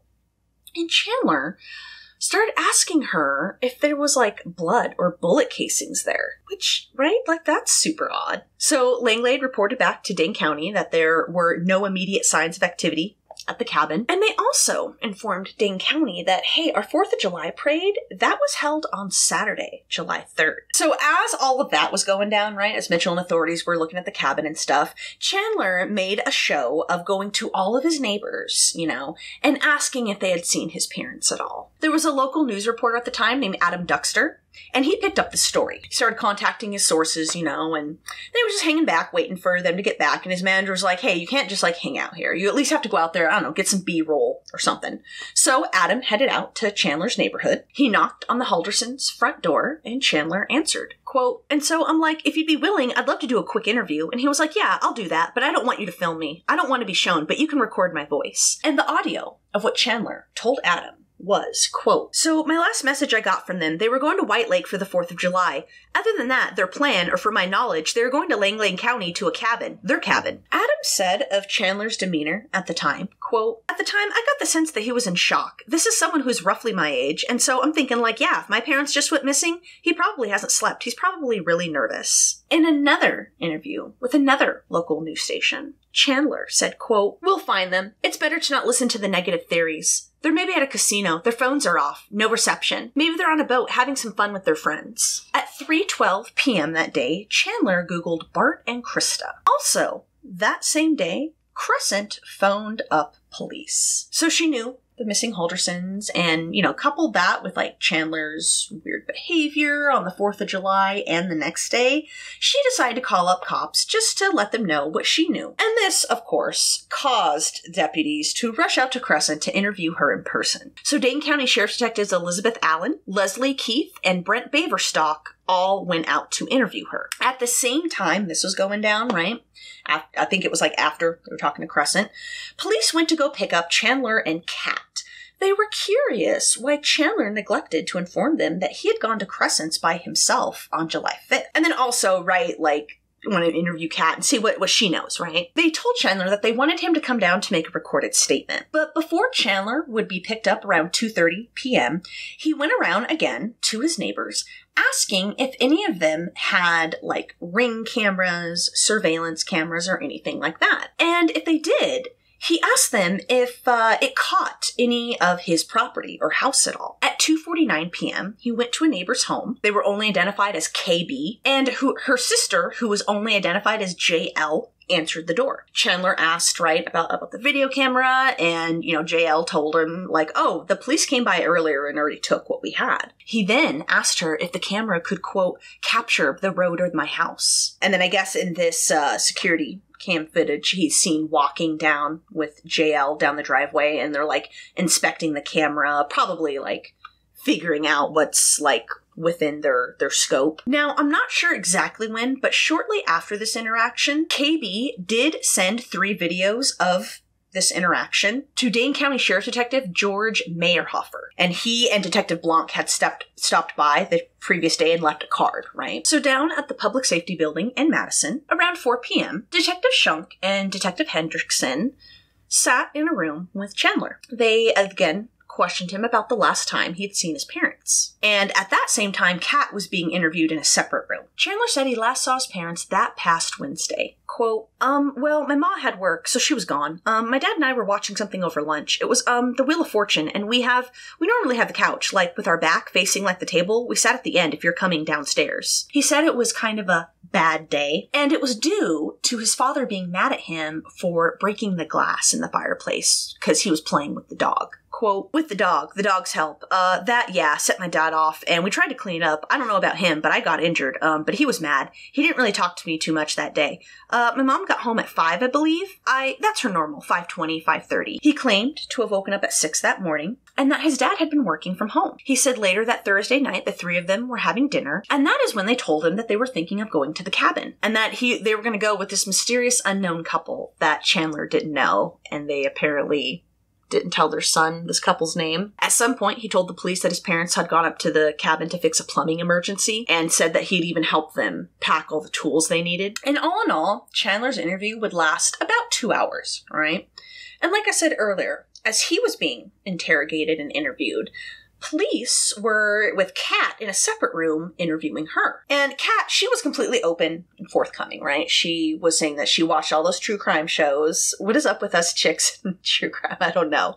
But she was saying like, oh no, I totally get what this is about. I watched the true crime shows. You gotta rule out everyone close. So like to that end, right? She was like, here's my phone. Here's this. Like she was very open and is like, here, I'm gonna let you see so that, I can prove that, I didn't do anything, Chandler didn't do anything, or anything like that, right? She explained what her and Chandler had done that 4th of July weekend, explaining that on July 2nd, she had stopped by her mom's place to pick up those cleaning supplies for Chandler. She told them that when she came over, she did see a missing glass pane out of the fireplace. She said there was a little bit of glass on the floor, not really a whole lot of blood. She said that Chandler had only cut his big toe, and she couldn't remember if she saw any blood on the fireplace itself. She remembered the house smelling smoky and like dogs due to some of the renovations that Bart was doing. And apparently Kat is the one that informed them about Andrew's gift to Chandler. She said that the Haldersons kept guns in a locked safe in their house. And she said that Chandler told her that he was on the shooting team at MATC. She just described it as an army gun, saying that all she knew was that it wasn't a shotgun. She knew what those looked like. She had grown up around those. That's all she knew, is that it was not a shotgun. And when they asked Kat if Chandler could in any way have anything to do with his parents' disappearance, Kat, of course, right, pushed back against that. Quote, no, that'd be crazy, but I just don't see him killing Mr. and Mrs. Halderson. He had SpaceX. Why would he jeopardize something he, would dream of, they're his parents. For Christmas, they got him and his brother matching tool sets. Come on. He cooks dinner for them. They have root beer floats together. They play Mario Kart whenever his parents want to. So as Chandler and Kat were being interviewed, remember we said police were headed to Crescent's to interview her? Well, let's go over there now. So when police showed up, Crescent told him, all about Chandler's weird behavior on 4th of July, his solo visit, and she showed them where she had seen the Subaru parked on her property. Additionally, she told authorities that she had noticed some vultures circling around that area. She had even pointed out to Dulce at some point, but Dulce was like, oh, well, maybe you're confusing them for different birds. But Crescent was like, I damn well know what turkey vultures look like, She allowed authorities to search that area, and as detectives Baverstock and Allen walked towards it, right, they could see the vultures that she was talking about. Detective Baverstock saw a mowed area to the south of the shed, as well as what looked like tire tracks, which led to the south. He discovered they stopped about 75 yards into the wood line. From there, he walked to the west about 20 yards, and as he walked toward this area, he saw some, tall grass that was tamped down with what, it looked like car tires or something. And when he approached, he saw there was, a slight mound of, sticks and leaves and dirt and stuff. And there was this fallen tree in front of it, right? He saw a scuff mark on this fallen tree. And as Detective Baverstock, stepped over the tree to look at this mound, he could see that it was not a natural mound. He saw that it was a Target bag covered with sticks and leaves and dirt. Now, at first, he thought it was bloody rags he was looking at. When you're looking at something and it takes your brain and your eyes a few seconds to sort of comprehend what you're seeing? That was sort of his reaction. Quote, it took me a while to process what I was seeing, and then it became obvious I was looking at a human torso. Yeah. There was an obvious wound in the torso's back, appeared to be a gunshot wound, obviously. The torso skin showed signs of discoloration, and it was also crawling with maggots. After drawing Detective Allen to his discovery, the two then walked back towards the shed. And that's when Detective Allen pointed Baverstock's attention to that old rusted oil drum. She noticed the cut the bottom, and so Baverstock bent down to kind of look inside, and it was like a dark hole, so he could only see some of the things that Chandler had placed in there. He could see a pair of scissors, the handles of what he thought were bolt cutters, and he saw a blade with slimy stuff on it. And in his report, Detective Baverstock noted that he thought it could be fatty tissue. Deputy Eric Schneider was one of the many crime scene investigators called to the scene, and he searched inside that oil tank and found all of the tools that Chandler had disposed of. And unsurprisingly, it would later be determined that traces of Bart and Krista's DNA were all over them. Schneider and several others found a tarp that was stained with a reddish-brown substance. It was later determined to be Bart's blood. There was also duct tape on the tarp, and tests would later prove that it was Chandler's fingerprints all over the duct tape. While searching the woods, Dane County Sheriff's Detective Dan Feeney found a garbage can. A Rubbermaid garbage can in the middle of the woods. There was a Target bag in it. On the outside of the bag was a pickup, receipt, when you call an order ahead and pick up your groceries. And on the tag, it read C. Melander. Inside this Target bag was another plastic bag containing rags. And yeah, they were stained with a reddish-brown substance. There were also Brillo pads inside. And Feeney said at first he smelled like cleaning products. But he said that smell was quickly, quote, overtaken by a rancid, putrid smell. In the same area, Dane County Sheriff's Deputy James Plenty found another garbage can. This one contained a tarp that was stained with, you guessed it, a reddish-brown substance that would turn out to be Krista's blood. Plenty also noted that under the trash can, the grass was still green, right? Showing that this hadn't been here that long at all. He also found some footprints on the property that they took casts of. And Detective Sims would later say that, they were all pretty sure that they had found Bart, right? Considering everything Crescent had told them. But obviously, right, you have to confirm the identity before you publicly report that, right? But, right, detectives are already thinking okay, this is Bart we found, and Chandler is our suspect number one. So remember, as all of that was going down, right, as all of this discovery was going on Crescent's property, Chandler's interrogation was still ongoing. And of course, right, the detectives interrogating Chandler are getting real-time updates of what is being found on Crescent's property. So that, of course, changed the tone of the interview. Obviously. Shunk started pressing Chandler that, hey, we know you're not telling us everything. You need to come out and tell us everything, putting pressure. But as soon as they started applying that pressure, Chandler just said, quote, okay, yeah, okay, lawyer. His interview ended at approximately 6:41 p.m. He was informed that the interview was now going to end and that he was going to be booked into the Dane County Jail for providing false information regarding a missing persons. This is a potential felony. And as they were leading Chandler down the hall, right, to be booked, he told detectives that he, quote, wanted to go back up and tell them, quote, everything. Detective Hendrickson informed him that, since he invoked his right to an attorney, they could no longer discuss this with him. And then Chandler then said something along the lines of, quote, what if I want to tell you everything with an attorney there to guide me? And Hendrickson said, yeah, at a future point in time, we can totally do that. But right now, we are done talking, and we're going to book you. Now, as they were filling out his booking sheet and his medical questionnaire, Chandler asked what had changed since they had talked with him the day before. He became wide-eyed when Hendrickson informed him that they had new information in the case. He explained that detectives had found something. And that's when Chandler told them, quote, you don't know the whole story. Towards the end of completing his paperwork, Hendrickson asked Chandler if he was feeling suicidal. And Chandler just responded that he, quote, didn't feel bad about what I did. So as they were photographing him and searching him, all that stuff, they noticed he had purple-yellow bruising on the backside of one arm, the upper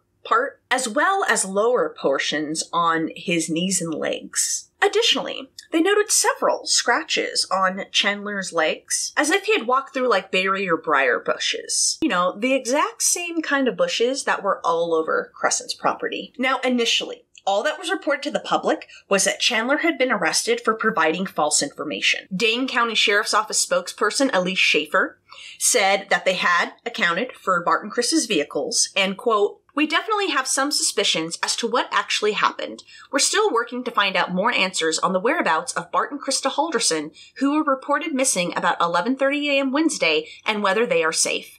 Detectives now believe that their disappearance is suspicious and that their son Chandler provided deputies with false information. Barbie said it was after she learned this information right here. As soon as they said that, her mind immediately went to murder. Quote, "That was the first day that I started to suspect foul play from their own son." Andrew found out his friend had been arrested via social media. Quote, "My eyes got wide. I kind of just sat there for a second reading it. My first thought was, if he's being arrested for giving misinformation to the police, I didn't think that there was really much chance that he wasn't involved somehow." On the same evening, it was also reported that remains, specifically a human torso, had been found. And all they would say is that it had been found in a secluded area of Dane County, along with several tools, including a saw blade and handles of what police believed to be bolt cutters. So the sheriff's office did not confirm, what exactly they had found, where exactly they had found it. Dane County Sheriff Calvin Barrett would only say, quote, "At this point, it's very early in our investigation, and I don't want to make any corroborated speculations," and that the medical examiner's office was currently conducting the autopsy. He did add that there was no immediate threat to the public, declined to confirm or deny whether they had any suspects along with Officer Schaefer. Sheriff Barrett did tell the press that it was through, quote,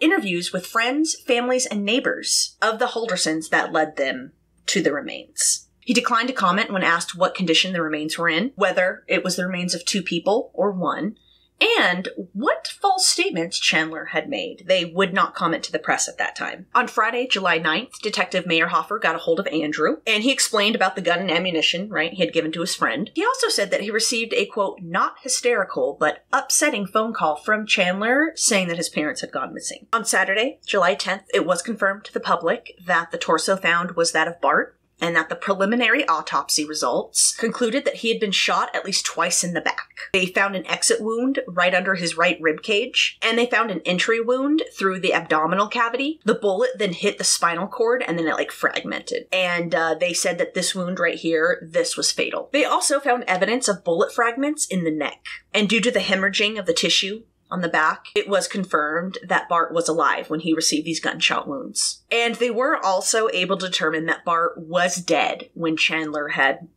crudely hacked off his limbs and his head. On Sunday, July 11th, police executed a search warrant on the Halderson home. And among other things, they found a bullet fragment in the one of the walls in the basement. And they found a casing that matched the rifle that Andrew had given Chandler. And later testing would prove that that fragment had been fired from that weapon. They also found an axe covered in human blood. Crime scene investigator Greg Leatherberry would end up finding 3 rifle magazines containing a total of 55 rounds of ammunition. And he found this hidden behind a section of insulation in the basement. This ammunition actually matched a bullet that Chandler had given to Mitchell. He had written "get well" on it after Mitchell had been diagnosed with diabetes. They lit the floor of the basement with the UV light, and you've watched enough true crime to know what appeared, It appeared that there was a lot of cleanup of the crime scene, a lot of blood, and it was clear that this is where the murder happened. Leatherberry also found drops of human blood near the fireplace, and he also noticed the different kinds of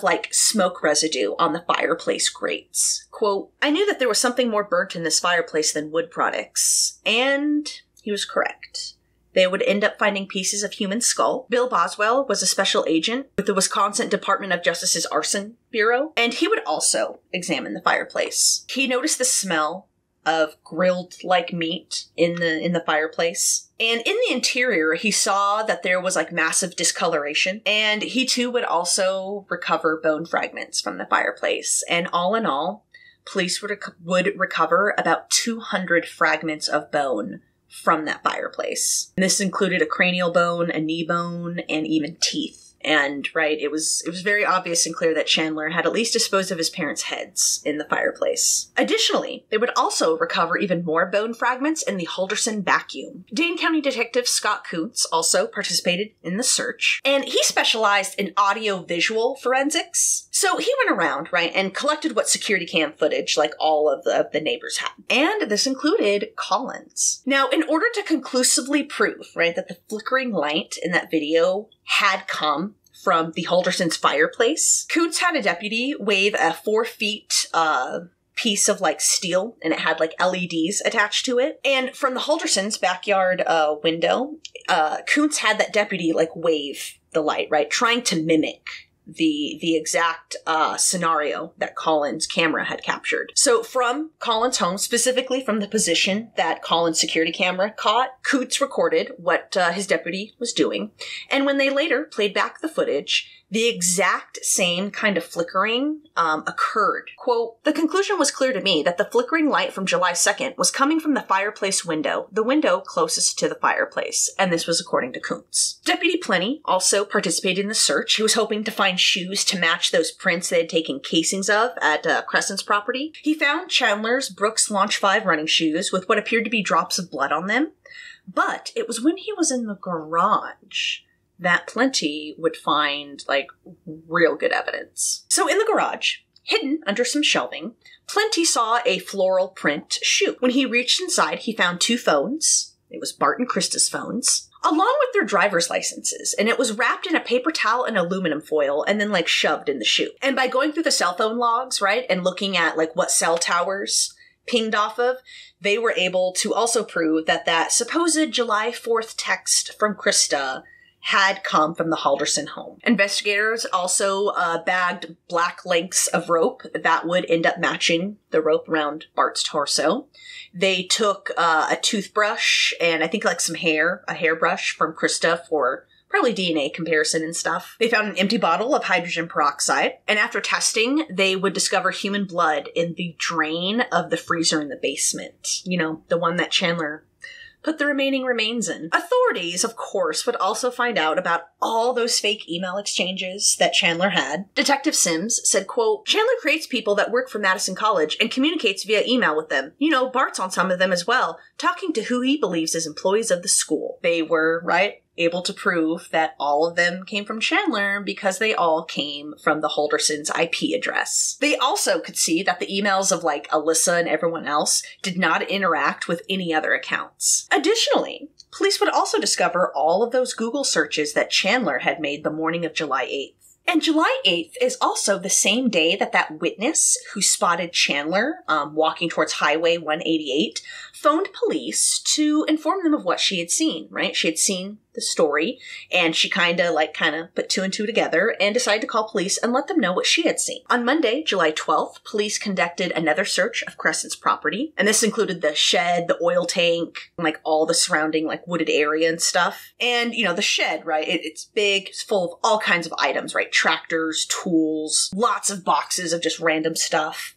Lieutenant Jessime Torres was the one who oversaw the search. And due to the overwhelming number of items in the barn and just kind of like how big and like a little messy it was, investigators did not find the murder weapon that Chandler had stashed there. And this same day is when police would come out to the public and say that they had identified Bart's torso and that they believed Chandler had a hand in it. And I'm not sure if this information came out during a press conference with the police or during Chandler's initial court appearance, because a lot of that information was also divulged in that court appearance. During that hearing, Deputy District Attorney William Brown outlined how they believe the Haldersons had never left Dane County alive. They said that Chandler killed his father, and they expected formal homicide charges to be filed that Thursday. They were going to charge him with first-degree intentional homicide, hiding a corpse, and mutilating a corpse. However, get this, Chandler's bond was only set at $10,000. And this was by Dane County Court Commissioner Mark Fremgen? And this was despite Brown's calls for Chandler's bond to be set at $1 million. So Chandler's attorney was public defender Catherine Dorrell, and she had successfully argued that homicide charges had not been filed against her client. He was charged with providing false information on a missing persons. She actually had asked for him to be released without posting any bail. Brown later told the press that this situation was certainly unique, but he wasn't really worried Chandler was a flight risk. Quote, "At this point, we have an extremely complex investigation. We have a defendant who had 6 days to hide evidence of his crime and lied to police in the course of this missing persons investigation, which he instigated. He has lied dozens of times in the course of this investigation. He is now seen leaving the area in which the dismembered remains of his father were found with gunshot wounds." Dorrell said, Though the case was unusual, there was no exception to the rule of holding someone who hadn't been charged with the proper crime. Quote, "We don't detain people without charges being filed. It's sort of a bedrock of what we do in the United States."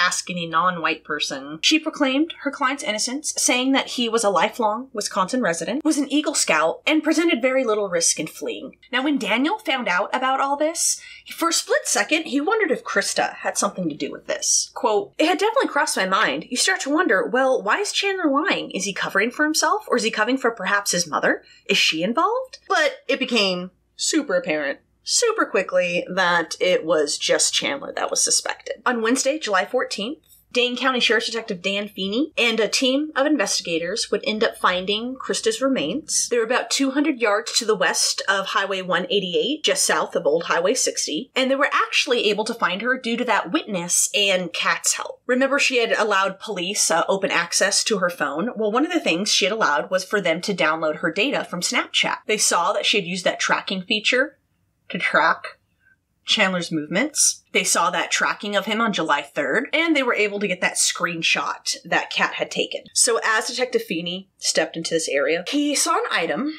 that he realized was a human leg. It was severed from the thigh, and it was intact from the thigh down to the foot. Next to the leg was a larger chunk of human flesh. It was about 8 inches, and it was later determined to be a piece of thigh. In the same vicinity, they found Krista's left foot, and about 10 to 15 away from the leg, they found a yellow, slightly larger than a football chunk of human flesh. This one had a bone protruding out it. Krista's remains were actually found about 100 feet from that tree in those photos of Chandler where he looks like an idiot with his stupid knife and hat.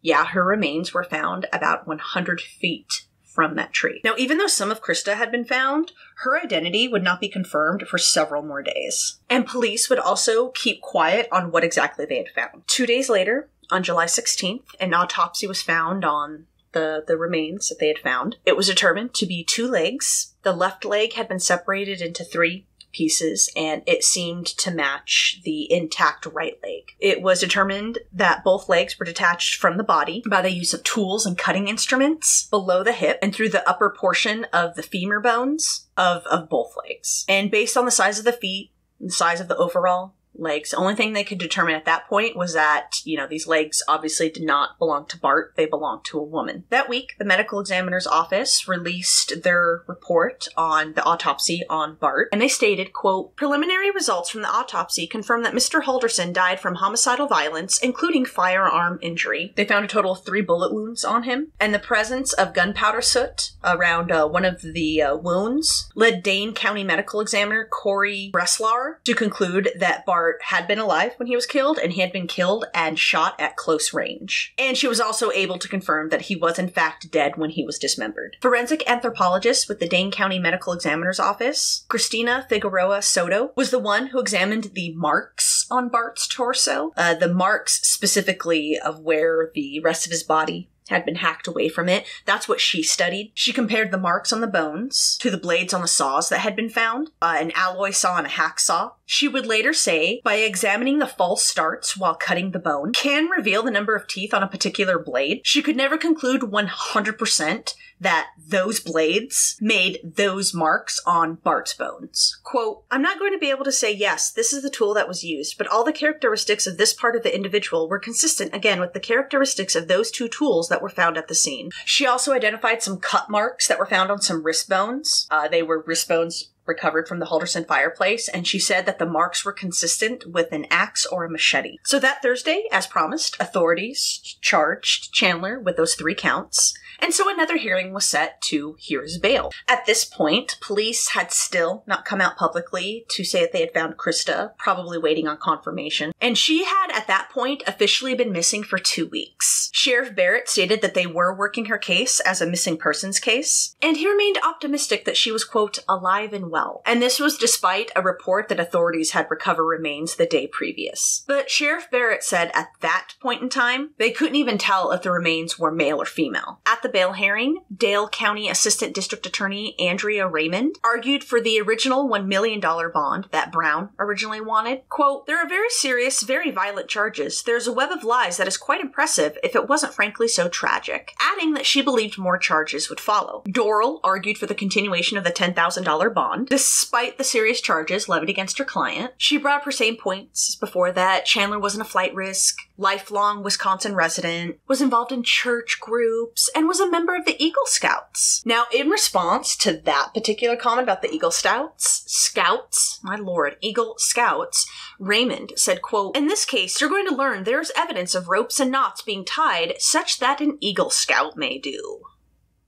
By Tuesday, July 20th, the public was still told that Krista was missing, and they also discovered that the police were searching the Waste Management Deer Track Park landfill, and they were searching it with a K-9 team, but Sheriff Barrett would not elaborate on what they were finding or why they were there. The only thing he would say in a press conference was that he was, quote, "very proud of the hard-working and dedicated staff at the Dane County Sheriff's Office working day and night on this investigation. We are all committed to bringing answers and closure to the Halderson family." Krista's remains found in Roxbury had still not been identified, and the Halderson home was still being treated as an active crime scene. On Thursday, July 22nd, authorities began draining that pond that was behind the Halderson home, and this was after a cadaver dog had indicated possible human remains in there. Dane County authorities had enlisted the help of Madison County authorities and their K-9 team, and right wherever the dog indicated the possible presence of human remains, they would mark it, and then they began draining the pond. And I guess at its deepest, it was 12 feet. In an article I read said that they wanted to drain it so that it would be 5 feet so that the divers would have a much easier time searching. However, later reports indicated that they only drained the pond 14 inches. Sheriff Barrett told the press that after they took one of the Madison County K-9 teams out on the pond, that it, quote, "showed some particular behavior that leads us to believe there may or may not be some evidentiary items in that area." Officers from the DNR assisted the Dane County authorities in searching that area. And at that point, that search of the landfill was still ongoing. And when asked about that, all Sheriff Barrett would say is, quote, "we're just following all the leads from the investigation and letting that take us where we need to be in regards to her whereabouts, in regards to this investigation. We are still going to collect all evidence we can, top to bottom, to investigate all leads to ensure we do bring that peace and closure to the Halderson family. We're still methodically going through that area. We want to continually remind the public to reach out to our investigators if they have any information that could be helpful to this investigation." Now, the search of the landfill would quietly wrap up at the last week of July, and the police never came out and stated what, if anything, they found, which, as we know, right, they probably didn't find anything. I'm guessing they probably just traced Chandler's, cell phone GPS location and saw that he was there. That would be my guess. Finally, after a little over 2 weeks from being found, on Friday, July 30th, through DNA, authorities were able to conclusively prove that those remains found near Roxbury were that of Krista. Dane County Medical Examiner Dr. Agnieszka Rogalska, I don't know if I just totally butchered that name, but she was the one who examined Krista's legs/remains, and she said, quote, "there appeared to be kind of steps in the bone. This is consistent with a sharp force injury that can be sawing, can be cutting, but again, we have movement. It's not just cut clean through." She noted, since there was no hemorrhaging found, that she could conclude that Krista was dead when she was dismembered. However, because they just had the legs, right, they were never able to conclusively determine what had killed her, although her death was ruled a homicide. Quote, "I don't actually know which injury caused the death of Krista Halderson, but I believe she died as a result of some violence." Barbie just couldn't comprehend what was happening at that point. Quote, "You couldn't write this. It just wasn't anything that you could possibly come up with in your head." A close neighbor of the family named Dave Whipp said that he felt, quote, "sickened. We expected it, but it's still a shock when you hear that it's true." Around the same time, Chandler waived his right to a preliminary hearing, stating on his right to waive preliminary hearing form he was not on any medication that would inhibit his decision-making abilities, and that he had never been admitted to a mental health facility. Sheriff Barrett added around this time to the public that remains had been found at the Halderson home, and this was on July 28th, but they hadn't been positively identified yet. But they did expect to file the same set of murder charges against Chandler for his mother's murder. On August 24th, Chandler was officially charged with his mother's murder, in addition to his father's, right? And this is when the public first found out about those statements, like, I don't feel bad about what I did. This is when that information came out to the public. The criminal complaint included that Chandler had made numerous spontaneous utterances after finding out he was being arrested and invoking his right to an attorney, including the wanting to go back up and tell detectives everything. All of that information came out at this time as well. The next day, it was reported one of Chandler's public defenders was public defender Crystal Vera, along with Doral. On September 1st, Dane County Circuit Court Judge John Hyland entered a not guilty plea on behalf of Chandler. He said nothing during his 2-minute hearing, and he slated the trial for January. In mid-October, Crescent was cleaning out her shed, and that is when she found the murder weapon that Chandler had stashed there. She knew it wasn't hers, and she certainly knew it wasn't her father's, and considering what police had found earlier, right, she phoned up to police to tell them what she had found. Lieutenant Torres, who remember oversaw the initial search of the shed, called the discovery a, quote, oversight and, quote, human error. On November 16th, Doral argued before Judge Hyland that he should not allow live streaming of Chandler's upcoming trial. She stated, quote, there is no recognized right to live stream. That's just been happening in other cases. And she was referring to the Kyle Rittenhouse case that was going on at that time, and they were live streaming it. And she said live streaming her client's trial in that way might prejudice, witnesses, potential jurors, and they might draw conclusions that would work against her client. She also pointed out that Chandler's trial didn't have, any of the political or, social underlying issues as Kyle Rittenhouse's did, right? She continued arguing that live streaming court sessions offers a, quote, voyeuristic, salacious peephole into the court process does not serve justice, claiming that media outlets were just out to make money. Tanya Salmon was the attorney representing the Wisconsin Broadcasters Association, the Wisconsin Freedom of Information Council, the Wisconsin Newspaper Association, and a number of other media outlets. And she described Doral's arguments about, the jury and, not being able to not be prejudiced and stuff as really cynical, pointing out that the U.S. Constitution states that all trials are public and that the, quote, public has a stake in all court proceedings, no matter, how small they are. Salmon was also arguing for the right to live stream all of the trial. All of the trial, even when, the jury was out and, the lawyers and the judge were, discussing, legalities or whatever.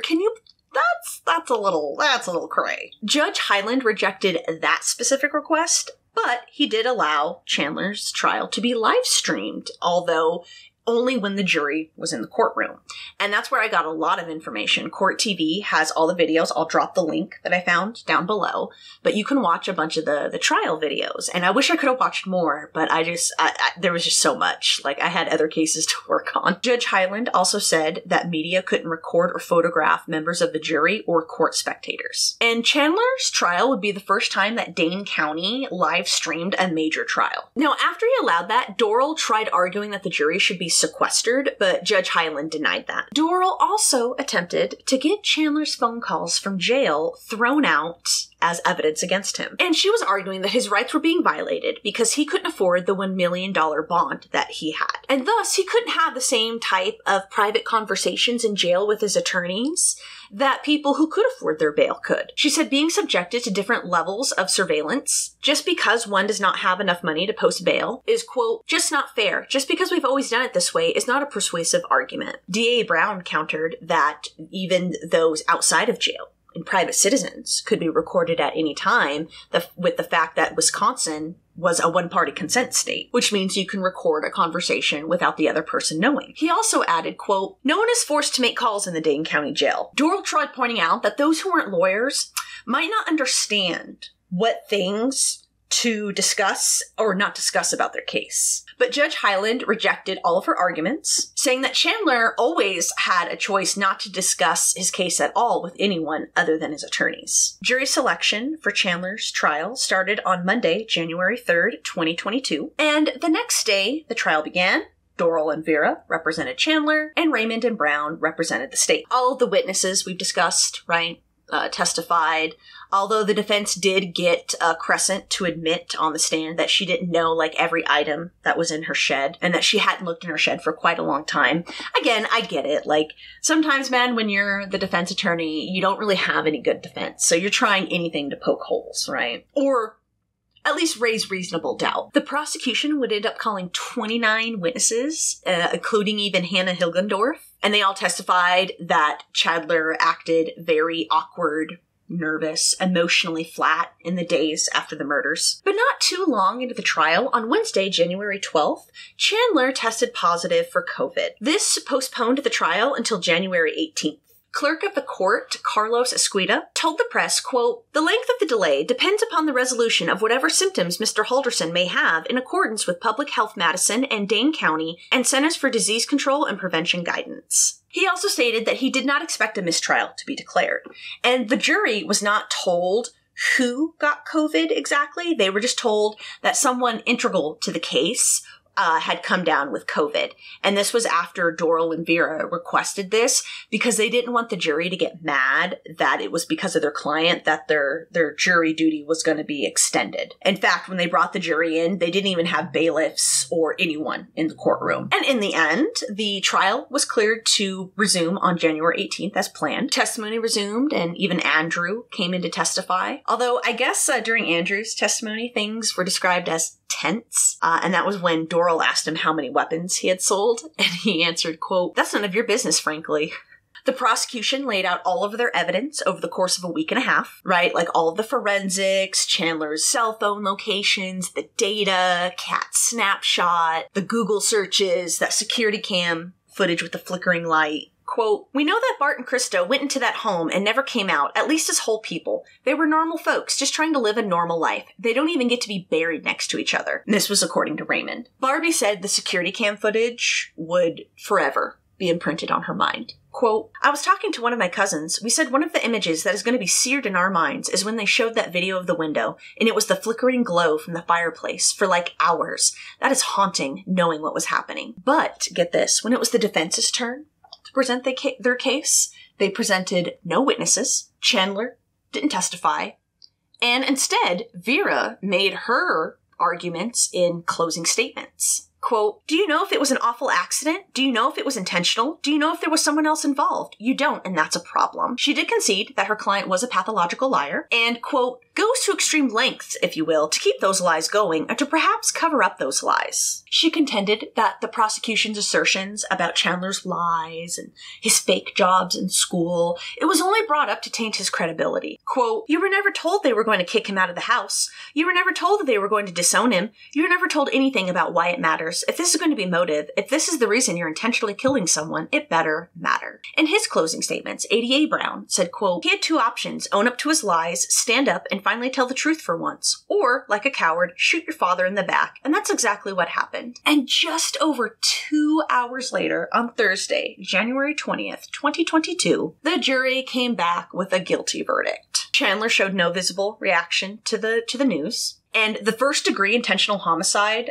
conviction, that carries an automatic life sentence. But when he had his sentencing hearing in March, his attorneys would be able to try and argue that at some point in the future, Chandler might be able to be eligible for parole. Afterwards, one of the jurors, Darcy Widmer, did an interview at the local news station. It was ABC 7 WKOW. And she talked about the deliberation process in the jury room and what surprised them the most. Quote, "We were all shocked. You think you're going to hear two sides to a story. And when they said they had nothing, we were shocked." Of course, referring to the fact that the defense called no witnesses. She said not a single juror had to be convinced of Chandler's guilt. Quote, "I feel he just made a very, very bad mistake, and he just thought he could get away with it." And this was in regards to all of his lies and deception. On Friday, March 11th, Doral filed a motion with the court requesting that Chandler be allowed to skip his sentencing hearing. He had a right to be present and speak to the judge, but he had apparently signed some sort of affidavit, like giving up those rights. Quote, "Mr. Halderson consents to be absent from the sentencing hearing in this case. He waives any rights he has to be present and not only consents, but requests to be absent." She added that he did not not even want to attend, like, via Zoom or something. And he stated in the affidavit that no one was forcing him to give up his rights. Now, Wisconsin state law requires a defendant to be at their sentencing hearing. However, Doral pointed out in her motion that requirement can be waived if the defendant refuses to be brought to court. And on Sunday, March 13th, ADA Brown wrote a letter to Judge Hyland, and he was asking him not to honor Chandler's request, calling it absurd and, quote, "an affront to the public's interest. The criminal justice system does not serve at the pleasure of convicted murderers." In a separate motion on Tuesday, March 15th, Doral requested that Judge Hyland leave open the possibility that at some point in time in the future, Chandler be eligible for parole. She claimed Chandler, quote, has not talked about the events of July 2021, but he had indicated that he did have an interest in speaking with his family if they would allow it, and pointed out that he was young, so he had a good chance of benefiting from rehabilitation. The next day, on Wednesday, Judge Hyland rejected Chandler's request to skip his sentencing, and he cited some sort of like 1997 Wisconsin State Supreme Court like case. Some fugitive who missed their sentencing had to like then be resentenced when they were back in custody or something. I don't know. On Thursday, March 17th, at his sentencing hearing, ADA Raymond went over how Chandler had like a perfectly happy, normal upbringing. Quote, almost every homicide I've prosecuted, there's been a fairly tragic backstory of the defendant. Violence, drugs, just tragedy. You often are left with an explanation. Not an excuse, but an explanation as to why a crime occurred. There's not an explanation here. Chandler grew up with a life of privilege. Brown added on to this, quote, he seemed to be a pretty normal kid with a pretty normal life who did a pretty abnormal thing. We don't know what his rehabilitative needs are, and if you don't have that, I'm not sure how much you can consider that factor. Vera tried to argue that they weren't asking for, like, parole or even future parole, but just, like, the possibility of a future parole at a future date. And again, tried to cite Chandler's young age. Quote, Chandler is young. He just turned 24. There's a lot of growing up. There's a lot of adulting that he's going to miss out on, that he's going to have to do in an institution. That ultimately is going to affect who he becomes in the future. And whose fault is that? His. Now, get this.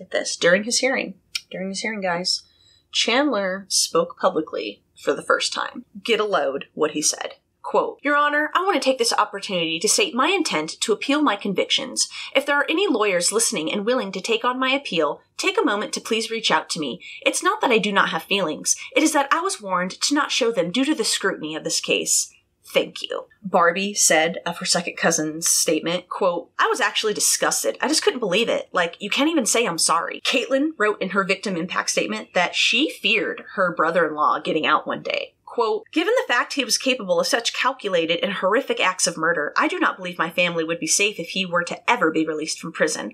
We are comforted in knowing Chandler can't hurt us. Jane wrote in her victim impact statement, quote, if Chandler could do this to his own family, just imagine what he could do to someone he did not love. The only person to ask for mercy for Chandler was his paternal grandmother, Bart's mother, Kayleen Henderson. And she said in her letter to the court that she still loved her grandson. Quote, even though what he did was horrific, I can't believe his parents would want him to be incarcerated for life. Judge Hyland, in the end, ruled that Chandler would never be eligible for parole. Quote, I cannot conceive of a way to fulfill my duty to protect the public that I serve were I to perceive at some point in time an individual who committed these crimes should be released back into that public. He said he could not offer the same sympathy to Chandler that his grandmother did. Quote, I cannot grant to Mr. Halderson the generosity of spirit that his grandmother has for him and which his own parents would surely have had if he had just owned up to what he had deceived them about.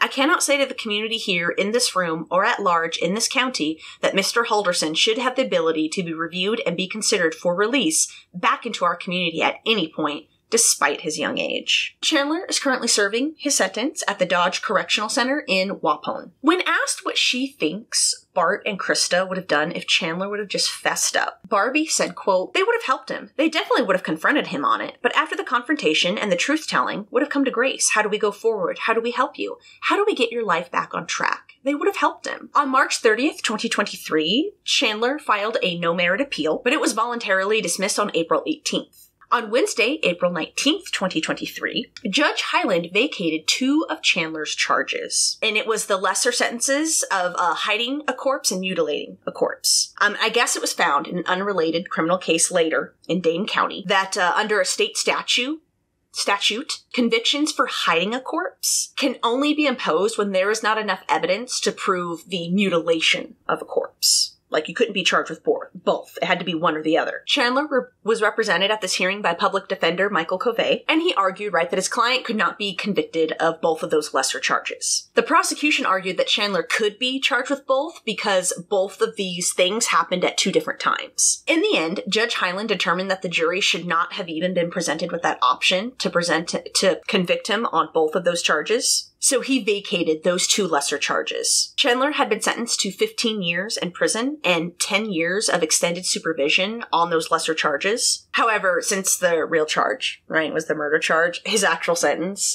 didn't really change. And that was the wild tale of Chandler Halderson. And I gotta tell you guys, like, this is one of those cases where, like, that's why I wanted to find out more about, like, Chandler and his upbringing, because, like, I could find nothing about, like, abuse or anything like that that could explain why the hell he would do this. I watched a lot of the trial footage, not all of it, but when Mitchell, his brother, was testifying, yeah, he testified the same thing, that, like, no, we had, like, a normal, happy upbringing. You could tell that he really hated his brother. Like, there was this part where, like, yeah, I think he was looking over at Chandler. Couldn't tell because the camera was just on the witness stand, but, like, he had this, like, really, like, hateful look. And I gotta tell you, like I said, when I first saw pictures of Chandler, like, I knew, you know, he was a murderer doing this case, but I'm sorry, I think he's creepy. He has the same dead fish eyes that, like, Dana Ewell has. I don't like people with those kinds of eyes. Like, they're just, like, dead. And, like, when Mitchell was on the stand testifying, I was like, yeah, see, he seems normal. Chandler never came off as, like, normal to me. There's always been something off. And, like, that's why I want to ask you guys, yeah, what do you think happened with the whole college thing? I can't help but think, like, as a kid who just wanted to do engineering or whatever and just couldn't hack it, and, I don't know, because of his ego or whatever, pride, I don't know. He didn't want to either change majors or come to his parents for help. Like, I don't get it. How do you fail? I don't understand that. I really don't. I would love to know, like, what Chandler was like as, like, a younger kid. Like, you had Alex talk about that he was kind of a douche, you know, let's keep it real. Like, oh yeah, he'd make fun of people. Translation, he was a douche. I don't know. Maybe he was one of those peaked in high school and realized he was a loser. I don't know. I feel so sorry for Crescent, Dulce, and Kat. Like, poor Kat, dude. Can you imagine? God, the trauma she probably, like, suffers from this. Oh my God. It's just wild.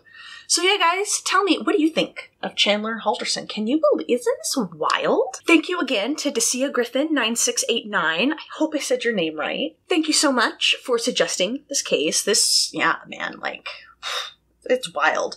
Like I said, I will drop the link of the Court TV site where they have all the trial footage, and I was only able to watch Crescent's, Mitchell's, and some of Kat's testimony. I was working on the next case we're going to talk about, and I had to stop at some point. So yeah, I will throw that there in case you want to check it out. Thank you again for bearing with me. Did you notice in my intro I did not say every other Tuesday?